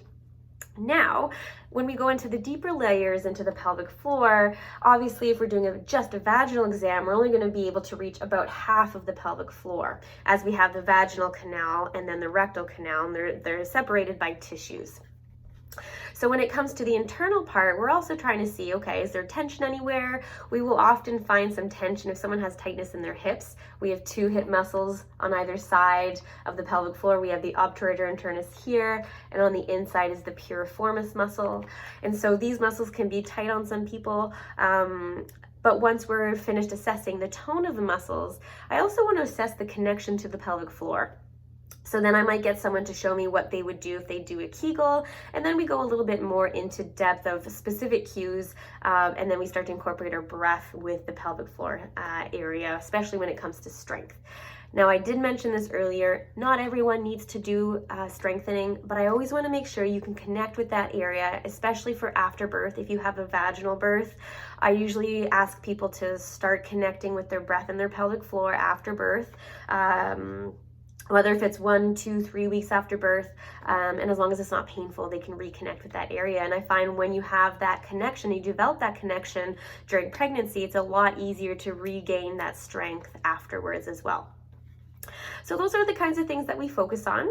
And then we focus a lot on our breath and how we can use our breath to relax our pelvic floor. And I use this a lot, especially for the first and second stage of labor. We really focus on opening up the pelvic floor using our breath. So there are a lot of things that we can do and that we can teach women during pregnancy that can help them not only during birth, but for after birth as well. Now, when it comes to cesarean births, there are a couple things that we focus on as well. If it's a planned cesarean birth or a planned C-section, I often will focus on breathing, rib cage mobility. We discuss a lot on how to relax the pelvic floor, because oftentimes after a cesarean birth, we actually see more tightness through the pelvic floor. So we focus a lot on releasing the pelvic floor. Sometimes I'll even incorporate a little bit of perineal massage so that I can show them how to do it, so that after birth, it comes a lot easier as well. So there's a couple components to that. Now, an area that I focus on specifically during prenatal preparation for cesarean birth is reconnecting to that front core muscle and to reconnect with that area. Now, with cesarean births, the incision doesn't necessarily go through muscle. They move the muscles, but they go through the fascia. So even though the muscles aren't being cut, they still get affected. And so that means that we often will have a lot harder time reconnecting with that area after birth. So I really focus on regaining that strength through the whole core system, especially through the front, so that after birth, they can connect to it a lot easier as well. So I find that birth preparation is very different. I think it's important to talk about both types of birth preparation when someone comes in to see us prenatally. Just like I mentioned, 1 in 3 births are cesarean births. So the fact that people avoid learning about cesarean births and what we can do afterwards, I see it so often, and the best thing we can do for ourselves is just prepare for both. Now, when it comes to recovery after birth, everyone is so different in terms of the recovery journey, and that's also different for the type of birth that you have. And I wouldn't say that one type of birth is better than the other. And I hear this myth a lot that cesarean births are the easy way out, and I really don't believe that.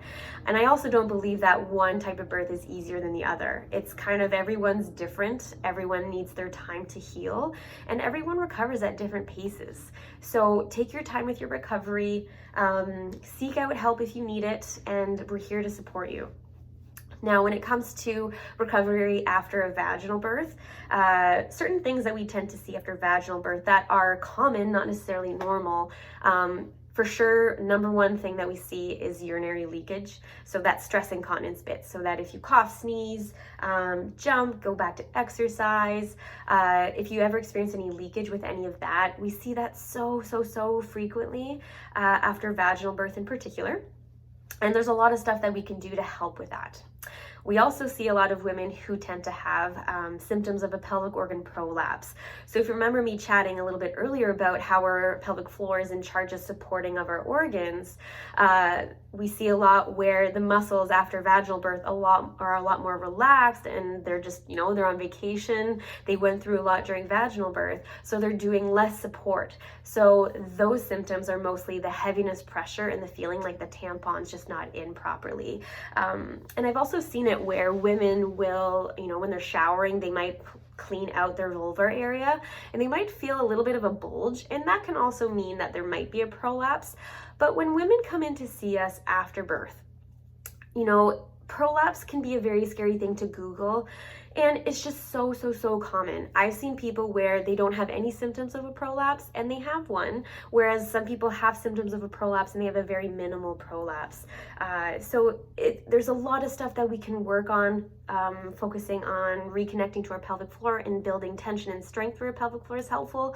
But also we have to think about constipation and any type of activity that creates a lot more downwards pressure. So if you think of constipation and you're having trouble going to the bathroom and you're straining, I've seen people who've never given birth before, and they've developed a prolapse because of that. People with lung issues and chronic coughing issues, we've seen people with prolapse because of that. But vaginal birth, we tend to see that very often, and there's so much stuff we can work on. And our language when we talk about prolapse is so important, especially as physios, because I've seen it a lot where people come in and they're really scared about it, but there's so much stuff we can do and that we can help with that as well. So when it comes to prolapse, oftentimes we'll see where the front vaginal wall isn't able to support. If I grab my bladder back out, the front vaginal wall isn't able to support the bladder, so the wall kind of caves in a little bit. We can do some exercises to build more tension. Sometimes it's the cervix in the middle that's sitting a little bit lower, and then it could also be the back vaginal wall that's kind of caving in, and that could be the rectum.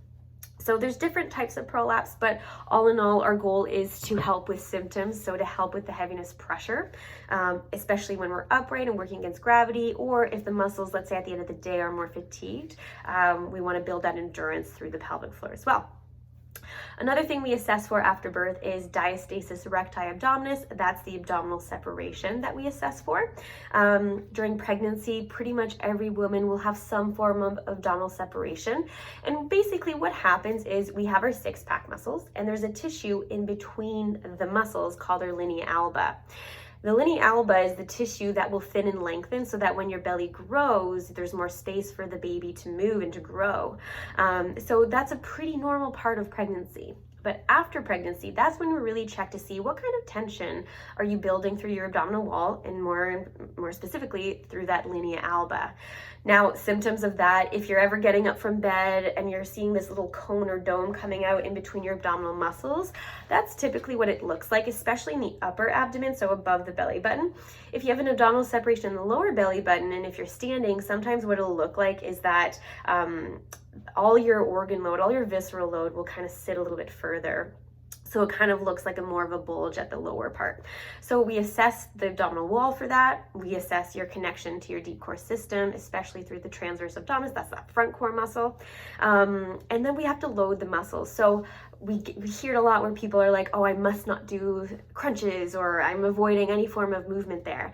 But what we really have to do is we have to load our tissues and to basically increase tension, but trying to find that right amount of tissue load so that we're not causing any increased pressure, not everything increased pressure, but a super load of increased pressure where you see the hard doming. So we assess for that. If there's when it comes to the pelvic floor exam, we want to assess if there's any perineal tears. We want to assess how are the tissues moving, especially when it comes to scar tissue. Sometimes it can create some pain with intercourse, so we really want to work on mobility and regaining that mobility through the scar tissue. So the perineal massage that you did during pregnancy can also be very helpful for after birth as well. So those are the main things that we see after vaginal birth. Recovery after cesarean birth can be a little bit different. Oftentimes, like I mentioned before, we might actually see where there's more tension through the pelvic floor muscles after cesarean birth. So a lot of women are surprised when sex might be a little bit more uncomfortable and might feel a little bit tighter. So we focus on some perineal release, some internal release, kind of like using that breathing pattern to try to relax our muscles. We can use tools for internal release there as well. But a lot of focus is put on the abdominal wall, our postures, those kinds of things. Now, when it comes to cesarean incisions, we want to make sure that your tissues are moving well. Once the incision has fully healed, that's when we start to do a lot more abdominal massage in that area. So we focus on our breath, we focus on abdominal massage. We often will teach you how to do your own abdominal massage. And for some people, they may not be comfortable touching directly on the incision. So we might start through sheets or through t-shirts, but we want to start incorporating movement so all your tissues, including organs and muscles and fascia, can move and can perform their function or functions as optimally as they can. So we will often incorporate a lot of abdominal work there as well. And if you're experiencing any constipation or anything like that, we do a lot of digestive organ work as well, all to promote better mobility, promote better function through our whole body. So recovery is so different for both types of birth, but even so more for individual people, where some people might take a little bit longer for healing, and that's okay. So best thing you can do, start seeing a physiotherapist, especially pelvic health physio, about 6 weeks after birth. Unless you're having any issues or any symptoms before then, you can always come in whenever you're ready. But when it comes to internal exams, we typically want to wait till the tissues have healed before we perform anything internally. Now, the last thing we're going to discuss is physical activity, both during pregnancy but also after birth. During pregnancy, I'm a huge believer in movement. So regardless if it's walking, yoga, CrossFit, running, whatever it may be, as long as you're feeling comfortable doing it and it feels good to do it, and make sure your doctor hasn't told you not to. Physical activity for me is so important for physical health and also mental health. So during pregnancy, if you're a runner and you feel good running and you haven't been told not to, you can keep running until you start to feel unwell when you're doing it. And that could be, energy decreases or pain or anything like that. Same thing with CrossFit. I love movement. I love strengthening. I think people who do exercise that makes them happy and makes them feel good, there's nothing wrong with continuing your exercise as long as it's, non-contact and you're not scuba diving or skydiving or anything that can significantly impact you. And then after birth, the important thing for after birth is, giving your body time to heal, but it doesn't mean you don't have to do anything for the first 6 weeks. Oftentimes what I'll recommend is a slow start. It could be, focusing on breath work, some gentle mobility the first couple weeks.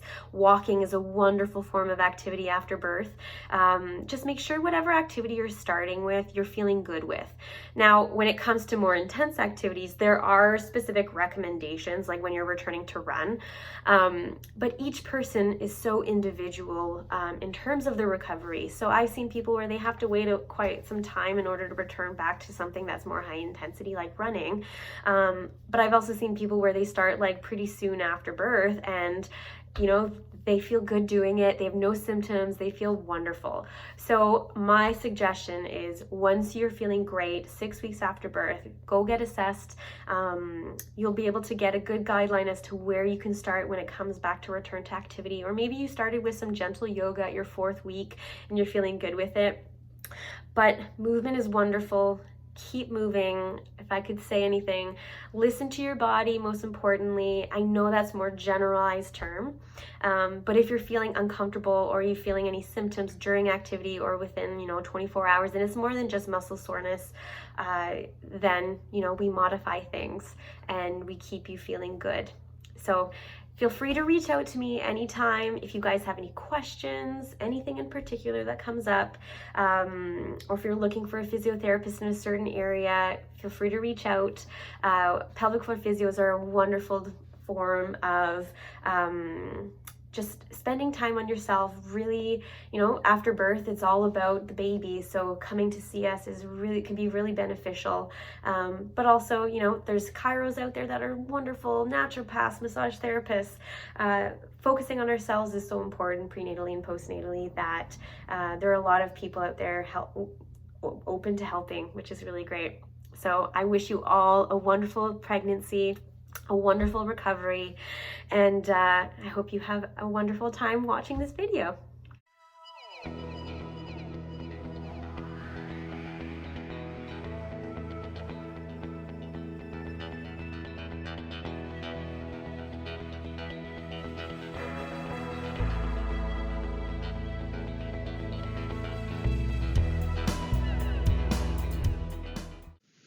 Hello everyone, I'm Colleen McQuarrie. I'm a naturopathic doctor, the clinic founder and director at the Ottawa Integrative Health Centre, and today I'm happy to speak with you about healthy moms, healthy babies, and getting ready for an awesome pregnancy and postpartum period.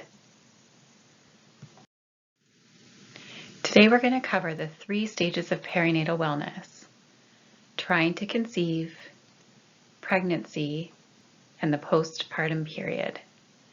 Each of these stages comes with its own challenges and its own opportunity for you to focus on being the healthiest future mom you can be.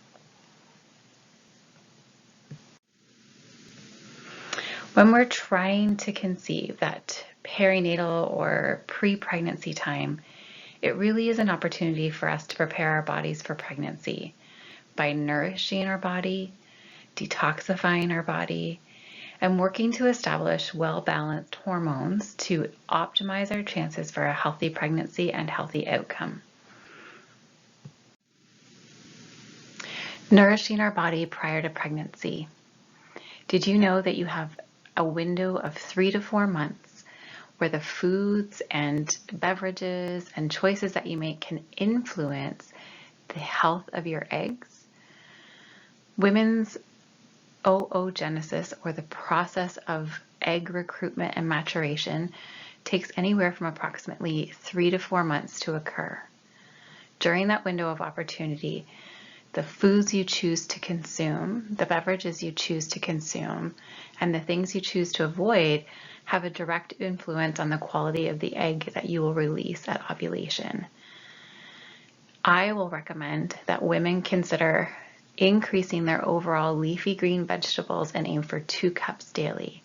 This is for the women who are simply trying to conceive, as well as for the women who I meet that are struggling with their fertility and looking for any opportunity to improve their chances of success.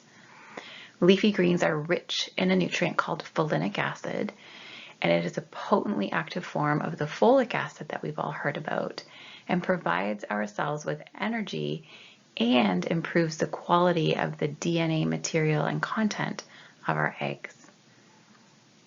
Red and blue foods like raspberries, blackberries, blueberries, pomegranates, cherries, and beets are rich in bioflavonoids and antioxidants, also improving the quality of our eggs and providing us with a more robustly healthy endometrial lining.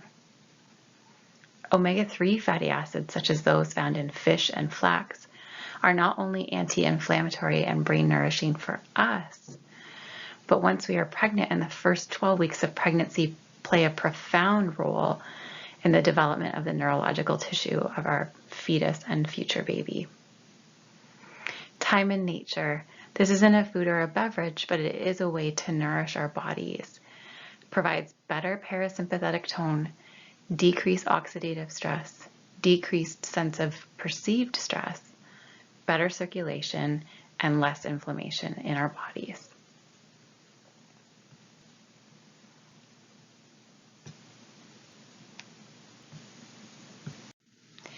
Very similarly, the 3 to 4 months prior to us trying to conceive is a window of opportunity for us to evaluate and then avoid any potential toxins in our environment, in our diets, or in our life that could be impacting our overall potential for a healthy pregnancy. Ideally, that 3 to 4 months prior to trying to conceive, a woman will begin to behave as though she has already conceived for the health of the future eggs that will become part of a developing embryo. I often ask my patients to fully avoid all alcohol, marijuana, and recreational drug use for a minimum of 3 to 4 months prior to trying to conceive. I also ask them to evaluate their risk of exposure to chemicals that have been shown to influence pregnancy outcomes for the worse in couples who have a history of exposure. Finally, I ask women to evaluate their stress levels because stress is a toxin that is the arch nemesis of conception.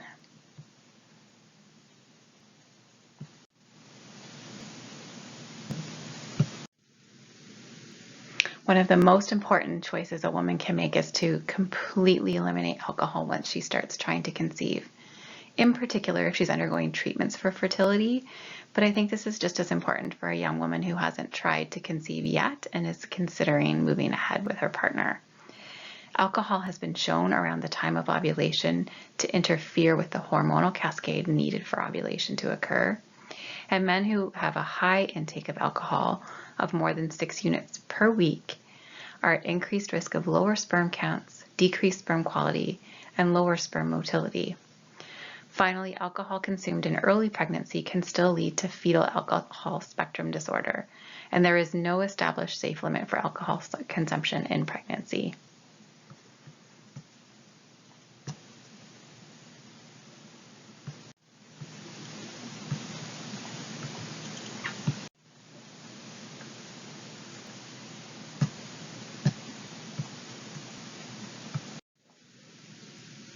One of the most compelling statistics of our time is that in Canada currently, 1 in 6 couples will struggle to conceive.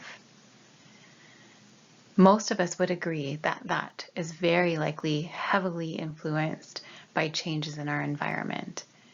We see environmental toxins as directly related to decreased ovulation in women and decreased sperm motility, as well as poor sperm morphology in men.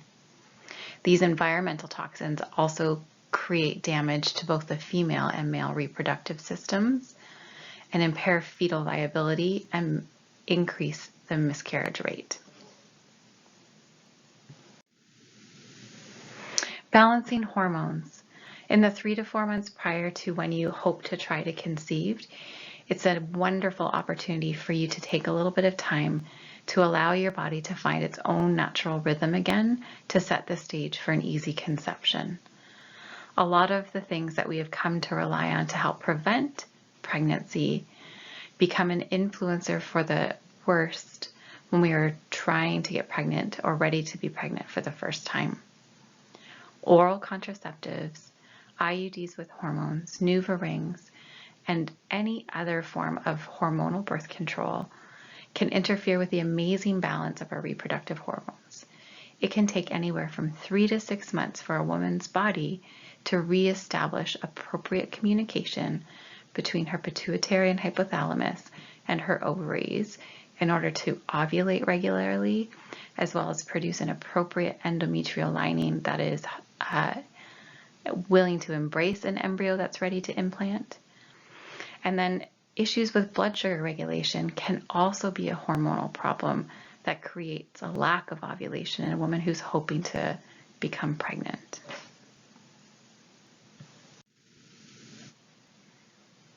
Pregnancy. That pregnant time period, as we all know, runs for approximately 40 weeks. And there are so many choices that a woman can make to improve not just the health of the baby that's growing inside of her, but also her own health during that pregnancy time period. What we eat and drink can nourish us or interfere with us being able to nourish ourselves and our baby. Whether or not we get adequate sleep can make a difference in how we feel, how our own body restores and repairs itself. Whether or not we make time for exercise and moving our body can tell a story about whether or not our body will be able to repair itself, how well our circulation will function, and how well oxygenated our blood will be. Exercise has also been shown to prevent eclampsia and gestational diabetes. Having regular care with our health team keeps us resilient and prepares us for not just labor and delivery, but successful breastfeeding and parenting when baby does arrive. So circling back to nutrition and pregnancy, I am routinely asked by women what they should avoid in pregnancy, and there's a lot of information out there that I think is quite valuable, but I think it's also just as important to focus on what we can eat or might prefer to eat to keep our bodies optimally healthy and our babies optimally healthy as well. During pregnancy, it becomes more important that a woman eat a whole food, nutrient-dense diet. The preferred foods are rich in color and come in a wide variety of foods that allow us to stock up on essential vitamins, minerals, prebiotics, postbiotics, and baby growing essentials. Minerals are extra important because they help spare us the aches and pains of pregnancy, as well as tight muscles. And minerals are heavily able to influence what our nervous system feels like and allow us to feel more calm and balanced. Protein and amino acids support muscle and connective tissues and help our baby grow and help our blood sugars stay stable throughout our pregnancy. For women who are struggling with nausea in pregnancy, it can be really challenging to eat well. A couple of my favorite tips for this time period when women are struggling with nausea: smoothies that are ice cold. And strangely enough, for the last 20 years, one of the tricks that's worked the best is encouraging women to try very cold vegetable or tomato juice with an extra bit of sea salt and some crunchy celery on the side. Something about the acid and the salt and the savoriness of this particular drink seems to settle an upset stomach really nicely and can help overcome a shortfall in the vegetable intake category.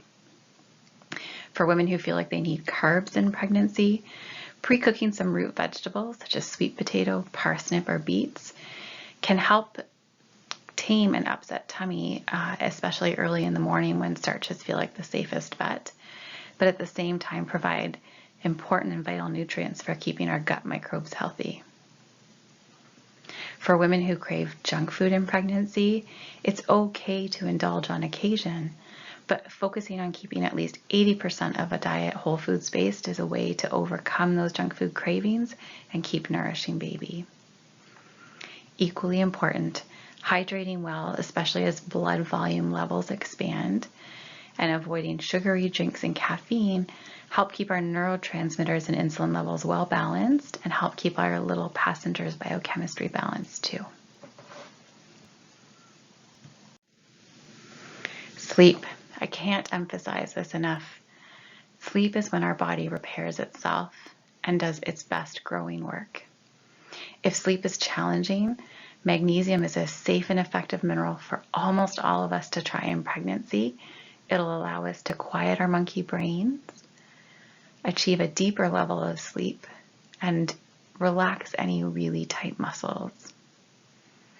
I highly recommend women consider acupuncture, massage therapy, chiropractic care, and sometimes hydrotherapy like alternating cold and warm baths to help them achieve sleep better. In particular, acupuncture and chiropractic help stimulate our parasympathetic or rest and digest nervous system, and the passiveness of that type of care helps mom feel even more nourished because somebody is caring for her.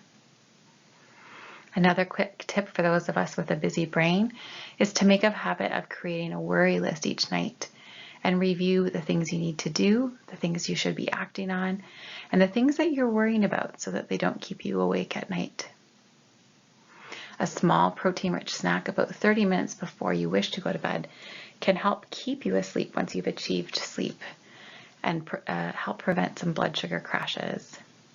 Finally, as pregnancy progresses, sleeping with a wedge or a raised head of your bed may help prevent the reflux that's so common as baby grows and takes up more space.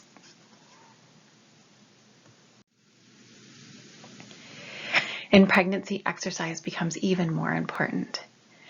Exercising in nature ups the ante and the value of that endeavor in my mind. Taking the time to walk or jog or cycle or swim or kayak outside amongst trees, close to the water, brings about a sense of peace and calm and mitigates the impact of that stress we talked about in the detoxify section. Stretching, moving, and attempting yoga are all wonderful endeavors in pregnancy, and any form of exercise will promote the production of endorphins that allow us a greater sense of well-being. Making time for some strength training, and if it's new to you, making sure you are in a prenatal class for strength training, encourages your body to build back better. Now, I'm not a one for political slogans, but I love this in pregnancy. So much of our energy is focused on growing the human inside of us that it's important that we recognize we also need to do what is possible to help our body repair itself. Finally, we know that mood postpartum is better in exercising pregnant women who continue their exercise habits after baby arrives. Finally, that exercise is going to help you have better sleep.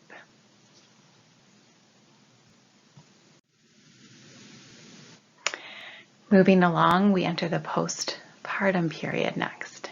Baby has arrived.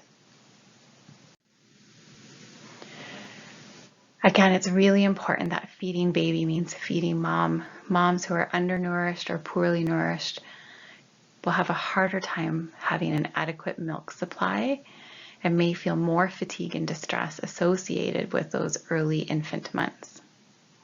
I think it's really important that we give women a heads up when their first baby is coming that breastfeeding isn't always easy and it's not something that just gets figured out quickly by most new moms and babes. Planning for sleep when a new baby arrives is really important, and having a conversation with a partner about what your goals are around sleep with a baby is important, but having the flexibility to adapt to a baby who isn't on board with the decisions that you made is important as well. It takes a village. Have you found and identified the people who are going to support you and your partner when the new baby arrives? And who's going to be on your team to troubleshoot in the newborn months? Things that we see patients for regularly in the first 3 months postpartum include a baby with colic, a baby who's fussy and won't sleep, a baby with eczema, a mom with postpartum depression, a mom with insomnia, a mom with anxiety. All of these things, if you have a bit of a plan before baby arrives, are so much easier to address. So breastfeeding means that mom needs to be fed as well. A lot of women experience a nesting desire or an industrious desire in the final weeks of their pregnancy. And this is a wonderful time for mom to consider pre-preparing some meals and snacks that can be stashed in a freezer for when baby arrives. Some of my favorite recommendations include egg bites or baby frittata servings that can be frozen and warmed up easily. Eggs are rich in protein as well as phosphatidylcholine for a growing brain. Turkey, beef, or lamb meatballs that can be made as sweet, savory, or curry flavor pack a great whack of protein and a good amount of iron. Baked oatmeal bars or power bites are high in fiber, and if they're made with cinnamon, are wonderful for blood sugar regulation and to improve circulation, which is important in breastfeeding. Date squares are rich in iron, rich in fiber, great to prevent gas and constipation in both mom and babe. And then a variety of pureed root vegetables and fall vegetables, very high in minerals and iron, and they're a wonderful base for quick meals or snack that are quite nutrient dense. Some of the favorite options are sweet potatoes, parsnips, and squash. They're quite sweet, and they can be easily fried up with a couple of eggs or with some leftover fish or chicken, and they can be warmed up and just halved as a side in the middle of the afternoon for a quick snack. Finding a really good recipe for homemade granola that you enjoy and saving it in a mason jar can be a great thing to have on hand. Nuts and seeds in a homemade granola help promote good milk production through their provision of healthy fats. Soups and stews that are loaded with veggies and flavor and sea salt, even if you could make it with bone broth for the extra iron, the extra zinc, the extra collagen and hyaluronic acid, which are wonderful for your ligaments and your skin as well as baby's gut, can be awesome, especially if you have a fall or winter baby arriving. Finally, when you have friends or family who want to know how to help, ask them to help prepare meals or provide gift certificates for meals that can be prepared for you, being mindful of any of those gas-forming foods. So for new moms, I do recommend avoiding raw broccoli, raw onions and garlic, and too many legumes, as a sensitive baby may develop quite a bit of gas and bloating from those foods. And if you happen to suffer with any food intolerances, it's important to note that they may have disappeared in pregnancy, but they will arrive back with a vengeance as your progesterone levels drop and breastfeeding is initiated and create problems for you and baby. So time to get back off of those foods once baby arrives. Sleep. Sleep in the early postpartum period is so incredibly important for mom and for baby.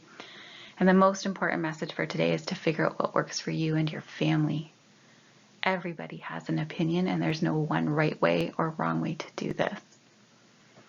Are you going to sleep train? Have you considered attachment parenting? Are you and your partner looking forward to co-sleeping?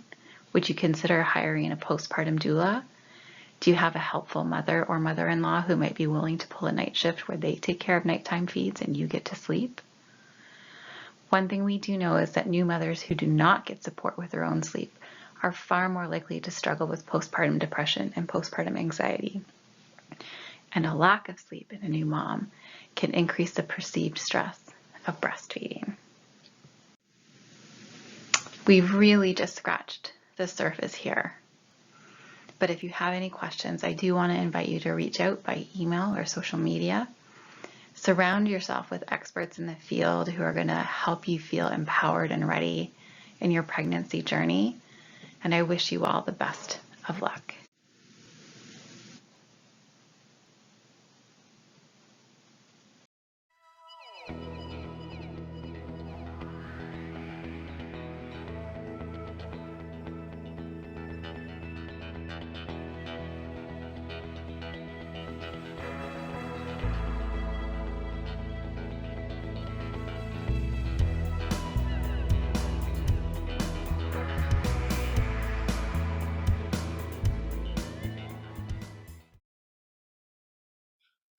Hi everyone, my name is Lori Morrison and I'm a birth and labor doula in the Ottawa-Gatineau area.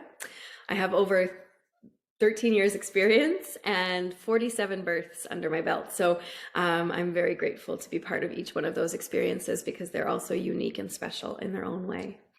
I was invited here to talk to you about your health and wellness from a doula perspective. So what I hope that all mamas know before they have baby.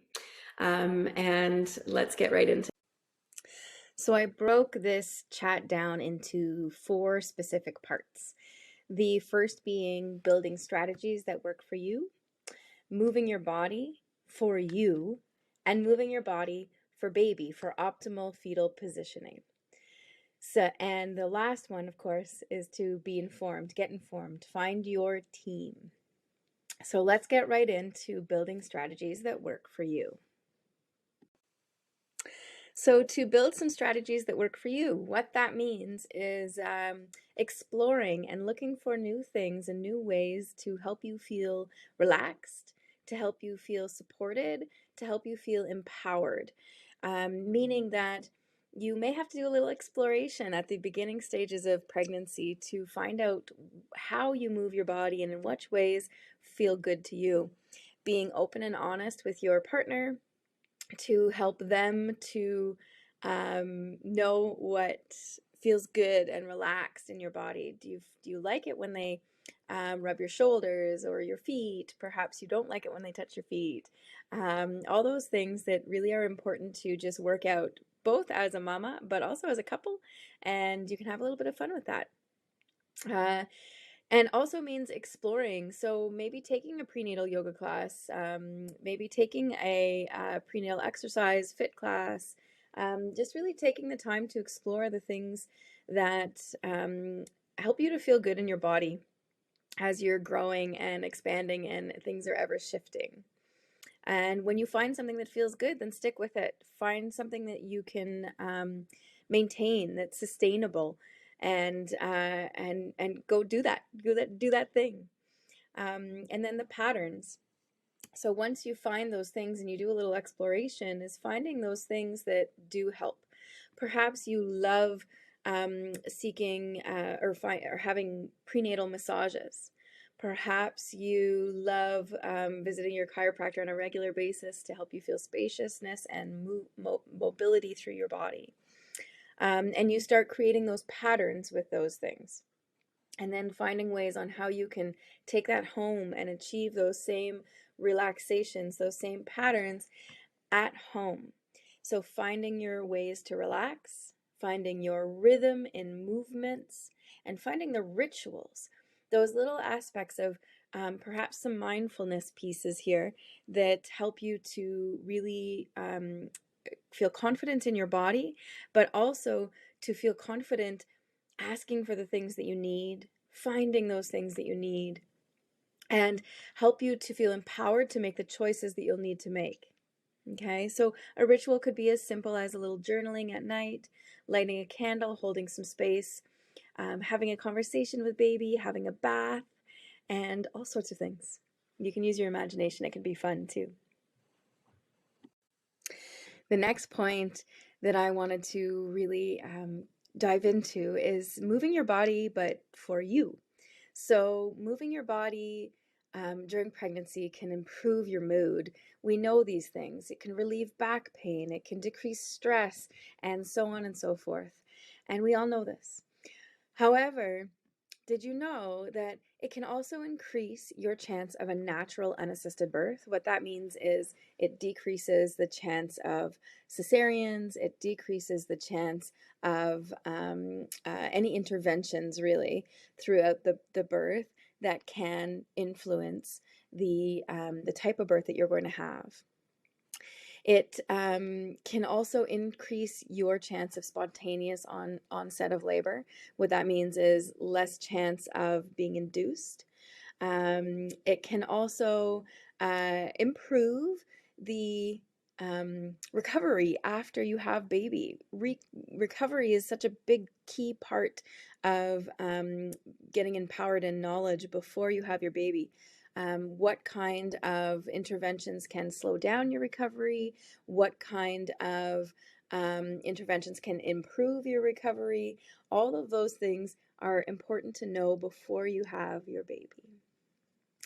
Exercising can also offer you some important social aspects of your pregnancy and your birth. It can increase or offer you the opportunity to meet other women who are in the same position and who could be delivering close to when you are, to perhaps create that social circle of support. It can also be a nice outlet, just a fun space to have a bit of camaraderie between moms, if you will. And finding a good prenatal yoga class or a meditation class can also help you to work through some very common fears in birth and help you find the confidence to advocate for the birth that you want, meaning to make the decisions and to voice your requests of the kinds of birth and the kinds of support that you want throughout this journey. So my next point would be to move your body for optimal fetal positioning. So this one is for baby, really. Of course, it ends up being for mom as well, but we want baby to be lined up in the best possible position for an easeful birth. What that means is we want baby to be in what we call the occiput anterior position. This, or OA, we refer to it as OA. This position is ideal for birth. It means that the baby is lined up to fit through the pelvis as easily as possible. So baby has to turn several times to make its way out before it descends and comes out into the world. So baby's head is facing down, facing your back, and with his back to one side of your belly and to the front of the tummy. So here, baby's lined up for its best possible birth, and gravity can work for you. So the more you're upright and allowing gravity to work for you, the more easeful it is for baby to find its way out. And having baby aligned increases the likelihood of a smooth birth with less interventions. Less pain can sometimes be reported and can sometimes increase or decrease the length of birth. Okay, so you may have heard, of course, of a breached birth, which is something that you can, now we have amazing facilitations to help reposition baby. But the more you do your work by moving your body throughout the pregnancy, the less likely that's going to happen. You may have also heard of back labor. That's when baby's spine is lined up to your spine, and that can often be reported as a much more painful birth. So the more we do those kind of exercises and movements that help build the optimal fetal positioning for baby, the more likely it is of reducing our pain from some of those symptoms and some of those scenarios. So doing the movements that you can imagine, maybe baby hanging in a hammock, so on all fours, and moving in those kind of ways where you're relaxing your body, giving baby lots of space to move, making sure that you're doing some upright exercises, some squats, some movements in that way that really just generally help. The best way you can support your baby and your pelvis health through pregnancy is also avoid sitting in a reclined or recumbent position as much as possible. So we're really tempted to kind of sit in that lazy boy, watch the TV, especially as we grow bigger and experience more fatigue. But in fact, sitting in those reclined positions puts pressure on the pelvis and the sacrum. The sacrum is the back of the pelvis. And when the sacrum is really confined and pressed, the whole pelvic outlet becomes constrained. So there's no mobility there. There's no movement.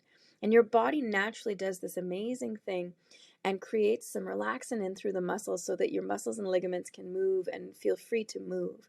And when we constrain it and we do those sitting and reclined positions that really kind of counterintuitive to our natural movements through pregnancy, that can really cause perhaps a little bit more pain, baby to not be lined up in the optimal fetal positioning, which we're talking about now. And of course, nobody wants that.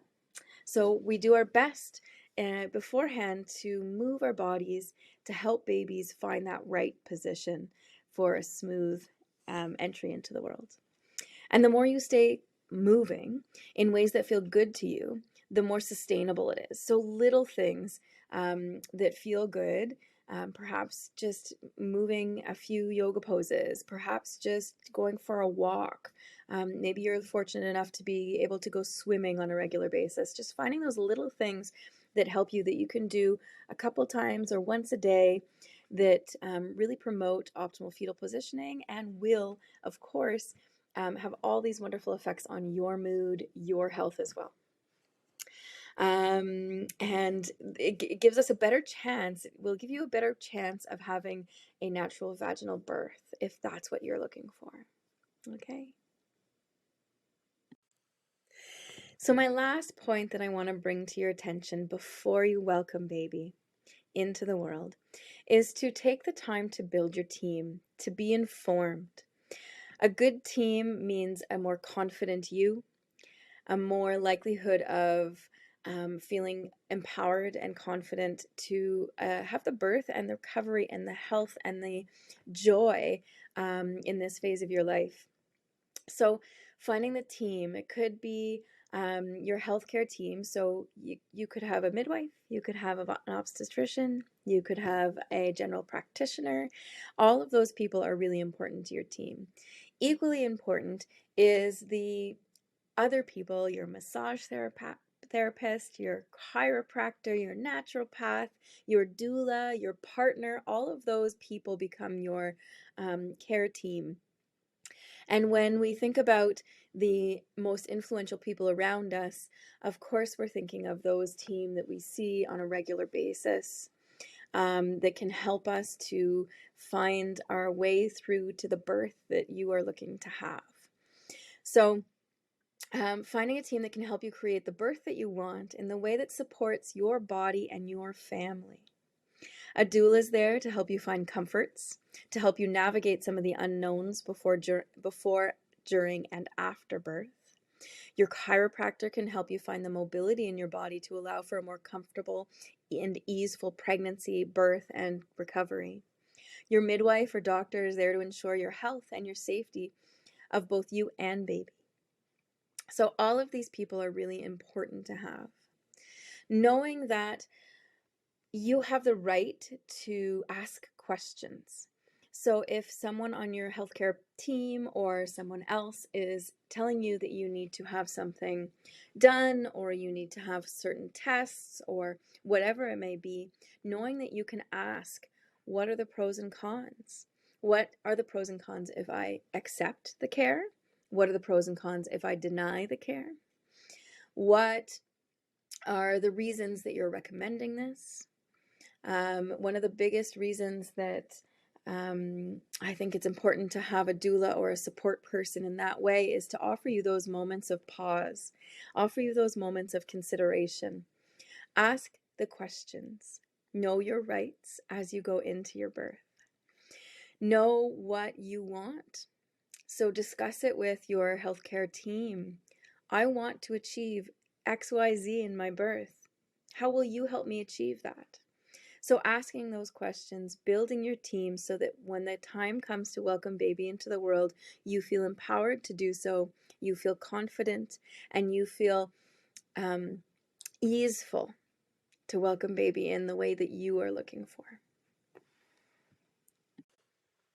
Of course, being a doula, I felt it important to take pause here and chat with you about what a doula is and why should you have a doula, in my opinion. So doulas are a support person that's there for you consistently throughout your pregnancy, throughout the birth, and through postpartum. So after baby is arrived.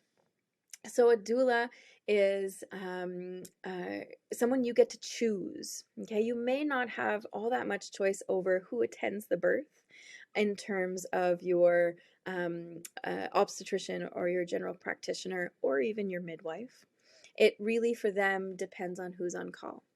You're not guaranteed the nurse of your choice. So the doula is really a support person that you get to choose, that's there from you from the beginning to the end. Their primary care is you.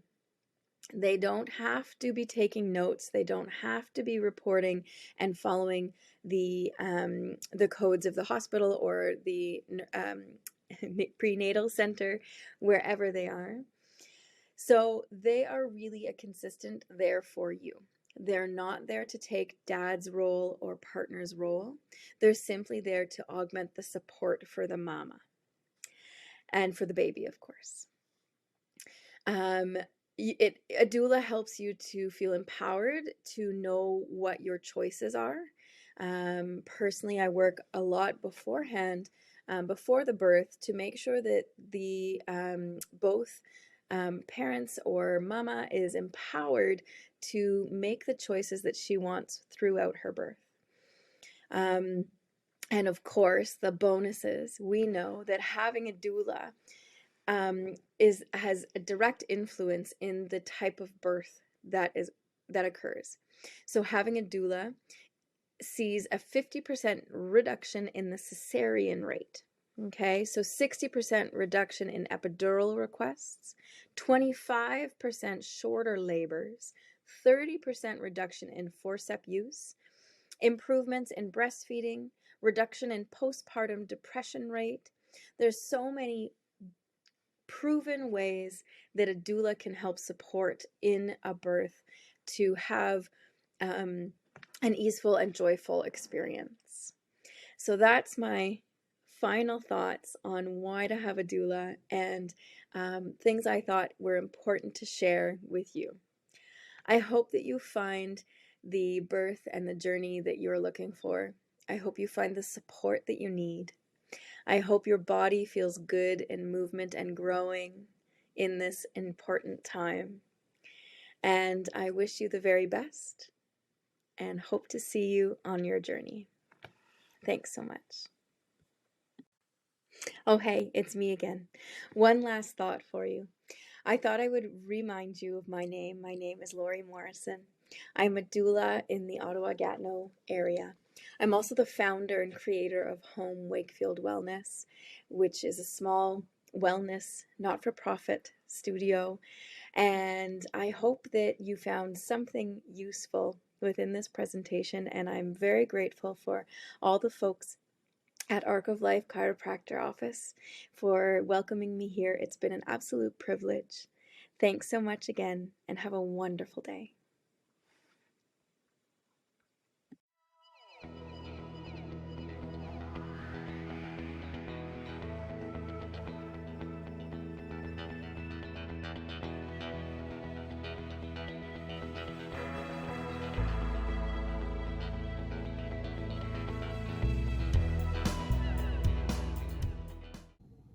Hi, my name's Kate, and I am a fitness professional. I own a business called Love Your Body Fitness, where we specialize in fitness for all people, but especially women. We love taking care of women through their pre- and postnatal stages of life, and our specialty is busy moms who need to get their workouts in quick and dirty so they can get back to their very busy day. I actually was Dr. Pauline's personal trainer through her pregnancy with Sophie.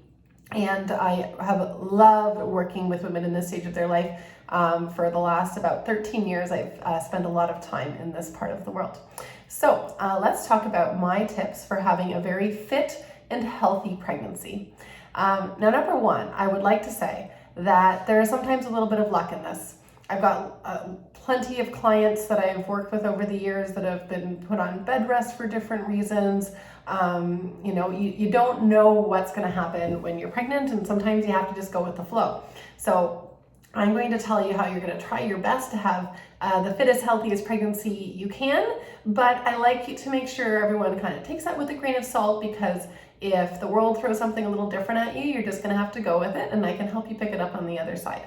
All right, so tip number one, listen to your body. Your body is really smart, and it's going to know what works for it and what doesn't work. So over the years, there's been so many trends with how we take care of pregnant women. We've heard things like don't raise your heart rate over 140 beats per minute. Don't do any core or high impact exercises. All of that has since been negated, so not really relevant at all. I would say that when you're pregnant is not a time to start something new and really, really intense. Absolutely, you can start something new, but don't go super intense if it's something you haven't done before. But you can totally keep doing all of the things that you were doing before. So I'm a CrossFitter. I love CrossFit, and I've trained competitive CrossFit athletes while they are pregnant. And I always say, just listen to your body. There is nothing that you are doing that you need to stop doing, except for the obvious things like, slamming your body into the floor for a burpee, for instance, is not a good idea after the first trimester or so. But otherwise, there's nothing you need to stop doing unless it is hurting your body. And, if you've been running your whole life, you can keep running as long as it feels good. But especially when you're getting into those higher intensity fitness things, I really, really recommend listening to your body. So if your body is happy with you doing heavy deadlifts and kettlebell swings and pull-ups and sprint work, there's no reason not to. But if you start doing those things and your body starts to feel sore or injured, you bleed, you end up with back pain, that is your body telling you to slow down a little bit. It doesn't mean you need to stop. It just means you've got to change what you're doing just a little bit. I often use the example of one of my closest friends who had always run. She ran through, her teens, her 20s, and her first 2 pregnancies. And her third pregnancy rolled around. She'd had fairly easy pregnancies for number 1 and number 2. And on this third pregnancy, her back was getting really sore and running was aggravating it. But she kind of had it in her head that she runs when she's pregnant. There's nothing wrong with running when you're pregnant. So she did not listen to her body, and she continued to push to run because that's just what she did. Well, she ended up on bed rest with a herniated disc and nearly had to have surgery to repair her back. So good example of, nothing wrong with running when you're pregnant, and it was fine for her for the first 2. And the last one, her body was speaking loud and clear to her, but she did not listen, and she ended up quite injured. I've seen people, do CrossFit competitions pregnant, run marathons pregnant, and they are fine. And I've also seen people who do those things and they are not fine. So listen to your body. Your body is so smart. Signs that something is too much for your body would be excessive pain after a workout, excessive exhaustion, like if you need a nap or something after a workout, you have no energy, like less than you normally do that night, that would be signs that you overdid it. Or I was really nauseous when I was pregnant, and that was a really good indicator for me. If I overdid things, I would end up making myself sick. So look at the signs of how your body is reacting to your workouts and modify as necessary for that. Okay, body is real smart and knows exactly what to do. Okay, number 2, I want you to move as much as you can safely. So that's going to mean something different for absolutely everybody. It's easy, especially for people who have been really fit and worked out really hard in their life, to kind of negate gentler forms of exercise if that's what you need to be doing, and feel like there's no point if they can't do whatever extreme thing they've always done, and that's simply not true. So there's always a point to movement, no matter how gentle it is. It is helpful for your body.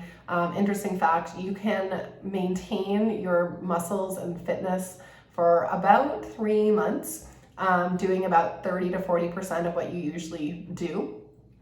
So you've got this kind of little coasting period where even though you're doing less, you're still maintaining your fitness. So if your body is asking you to slow it down a little bit, it doesn't mean that there's no point. It just means you got to slow it down a little bit. I will add that you might have to change what you're doing on a day-to-day basis. So if you wake up one day and you're feeling rotten, maybe your workout that day is stretching and rolling on a ball and a gentle yoga class. And the days that you wake up and you're feeling amazing, maybe that's the day you have a really good workout. But just keep turning up for your body and then giving it what it needs. Okay.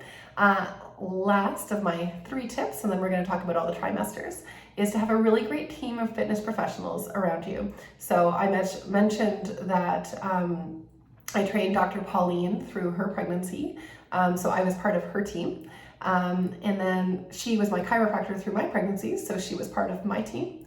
And we all need, pregnant or not, we all need a team of of health professionals around us. So on that team, I would say you want a really great chiropractor, you want a really great massage therapist, you want to have a really great GP or midwife, or maybe both.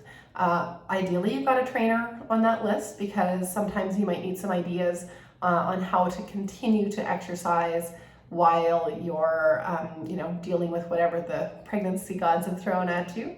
And maybe a physiotherapist if you have an injury you're dealing with, but you really want to have a good little team around you to help you through your pregnancy and help you stay as fit and healthy as possible. All right, so let's talk about all the trimesters, because they're really different, and what your body needs through the trimesters is really, really different. So trimester 1, you never know what you're going to get there. Generally speaking, most women experience fatigue like they've never experienced in their lives. No one could possibly prepare you for just how tired you get in that first trimester. If that's the case, you're probably going to need to reduce the volume of exercise that you're doing, or the intensity. It's going to be different for everybody, right? So for some people, it means that they're switching to just gentler forms altogether. Some people are going to shorten the length of their workouts. People who work out at 6 a.m. or 8 p.m. may find that they need to move their workouts to the middle of the day because they're just too exhausted at the beginning and end of the day. But you want to listen to your body, right? If your workouts should energize you and make you feel better, not worse. So if your workouts are flattening you and you feel like you can't do anything afterwards, just reduce the intensity a little bit, and find that level where the workouts truly make you feel better, not worse, and they give you energy. Okay? Remember that when you continuously overdo things and knock yourself out for a couple of days, you're eventually going to quit. So turning up for a little bit is way better than turning up and overdoing it. The other thing that happens, of course, in our first trimester often is nausea, which can happen to varying levels for all women. I definitely know people who are lucky enough to not have to experience any of that. I had fairly extreme nausea, and I think I threw up about 20 times a day through my first trimester, and a couple of times a day through the whole rest of my pregnancies. So I had to really watch the intensity of my workouts, because if I did push myself too hard, I'd throw up, and of course that's no fun. So listen to your body if you're nauseous. Don't overdo it. On that note, if we can talk about food for a second, when you're really nauseous, you sometimes just need to eat whatever you can eat. So if you're like me and you've got a really big attachment to, eating your vegetables and eating a really healthy diet, that can be really challenging to wrap your head around. But if you are not keeping your food down, or you can't eat because everything turns you off, sometimes you just need to go with whatever you can put in your mouth and swallow and it stays down. So if that's a milkshake, it's a milkshake. So you're gonna do your best to have the best nutrition possible and forget the rest, because eating is way more important than, the value of the nutrients you're getting. And frankly, if you've been eating healthy your entire life, your body is full of vitamins and minerals and all the things it needs to grow a healthy baby. So you just do what you need to do to get those calories in. All right, so that's trimester 1. You're going to make sure you're using your workouts to energize you and not make you feel worse. And you are going to manage the nausea however you need to, which might mean reducing exercise, and it might mean relaxing your healthy ways with your food a little bit or a lot. Okay, trimester 2. This is the best one. Get ready for it. Sometime around 11, 12 weeks, you just start to feel a little better. And by 14, 15 weeks, man, you just feel so good. So this is the best time for exercise while you're pregnant. I've definitely come across many women who get so flattened by their first trimester that they're starting again in the second trimester. That's okay. If it happens to you, it's fine. It's still valuable to start again. This is the time where you're most likely to feel good. The first part of your second trimester, you might not even have a tummy yet, and so you can still do burpees, planks, sit-ups, all of those things. If they're feeling okay, there's no reason not to do it. And then sometime, usually between 20 and 25 weeks, your body is showing enough, you've got enough of a belly in the way that you might have to start modifying your exercises a little bit. In the past, we used to say no lying on your back and no ab exercises once you're starting to get a bump. We now know that the things that we were trying to prevent from happening, which is diastasis recti, they're going to happen kind of anyways. That's the membrane that holds your two six-pack muscles together, separating. We call that diastasis recti. So that's going to happen anyways because you got a baby in there, and it should come back together on its own, most likely. And probably what you do when you're pregnant isn't going to affect that too much. So as long as it feels okay, like I said at the beginning, you can do it. If you find your back is getting sore, if you find you're getting pain in your belly and, you know, feeling extreme pulling between your abs, absolutely don't do it. Find something else to do. You got a million muscles in your body, use different ones. But through that second trimester, you can pretty much just relax, go as hard as you feel like going, do the exercises that feel great, push yourself hard if that feels okay for you, and move as much as you can.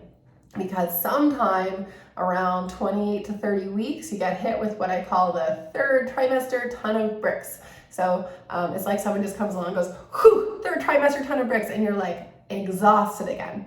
And different from the first trimester because now you're heavy, you got a great big baby hanging off your body, and your body's preparing for birth. So when you do find that you start to get real tired around 30 weeks, you're gonna listen. Which doesn't mean you need to quit exercising, doesn't mean you need to stop, but it might mean that you turn up to your regular fitness class and all of the movements that don't feel good, instead of replacing them with something else that's hard, maybe you replace it with something that's more of a stretch or something relaxing. And I really coach women at this stage to slow down, take out the things that don't feel good anymore. At this stage, I say, you've already had a fit pregnancy and now we are coasting. So we want to get as much movement into this last 10 or 12 weeks as possible. And that's going to mean, you know, reducing things, taking out stuff that doesn't feel good anymore, because when you keep pushing yourself to do stuff that feels bad or that you really don't like anymore, you're going to end up stopping. And ideally we have you moving right through until, you know, the day we get you into labor, because all that movement is going to help the baby get into a better position. It's going to help you feel better up here. It's going to keep energizing you. So the goal is to keep moving, and it doesn't have to be intense. Okay? Even if you're like a crazy competitive athlete, it doesn't have to be intense. It's okay to just coast. And then the last trimester that we often forget about, the fourth trimester, that's the trimester where the baby's on the outside, not on the inside. This is a really, really important part of your pregnancy recovery. So I always tell women that slow is fast on the other side of your pregnancy. You really want to take like a solid 4 weeks of not doing much. You know, lie around, let people take care of you, don't do the laundry, don't clean your house, just lie there with your baby. Baby needs to be close to you all the time. Your body is healing. And I regularly will have women who will say, "Can I, you know, I feel great. It's been 3 weeks. Can I come back to fitness class?" No, you got to rest. You got a great big wound inside your body where that placenta was attached, and it's got to heal. Everything is shifting. Your internal organs are all shifting back to where they were. Your pelvis is shifting back. It's not going to help you to start back too early at all. I promise you, not going to help. So rest. Sometime around week 4, you should be feeling ready to start going for walks. Start with small ones, work your way up to big ones. Pay attention to how it makes you feel. Depending on if you have stitches or not and where those stitches are, you could get irritation from that. So you don't really need to be back in a fitness class until you can really comfortably go for a nice long walk and go through some basic movements. So once you start walking and that's feeling okay, the next step I would say would be to begin doing some just gentle, just a couple reps, squats, lunges, maybe some elevated push-ups, like elevated on your kitchen counter so they're really easy, deadlifting, that sort of thing.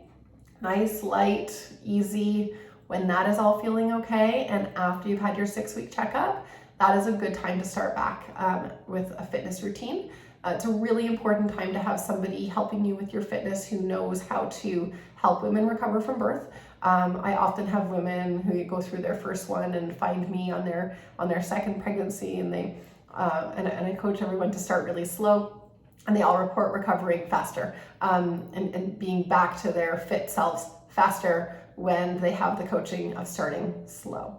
So find a program with somebody who knows how to help women recover on the other side of their pregnancy, and then just go. That's also where you'll meet all your mom friends, which makes maternity leave way more fun. So find that fitness program that is accommodating to moms and has an expert that knows how to help you get through to the other side of feeling exactly like your old self again. And that's it. And remember, you are making a baby. That is so much work, and it's so amazing. And your body deserves to be really well cared for during this time and after this time, because it's an absolute miracle, but it's also a really, really hard thing for your body to do. So give your body all the love and support that it needs. Don't poke it and say, I wonder why it's getting bigger. Just love it and nurture it and care for it, because that's what it deserves. Thank you so much. Again, my name is Kate. If I can help you with your fit pregnancy or your recovery, send me a message. Tell me you came from Dr. Pauline, and I'd love to send you a couple of free classes to come in and try out my gym. We've got amazing mommy bootcamp classes that you can bring your little ones to. You can breastfeed in the middle of the class if you need to. We just love taking care of moms at Love Your Body Fitness. Thanks a lot, guys. Bye.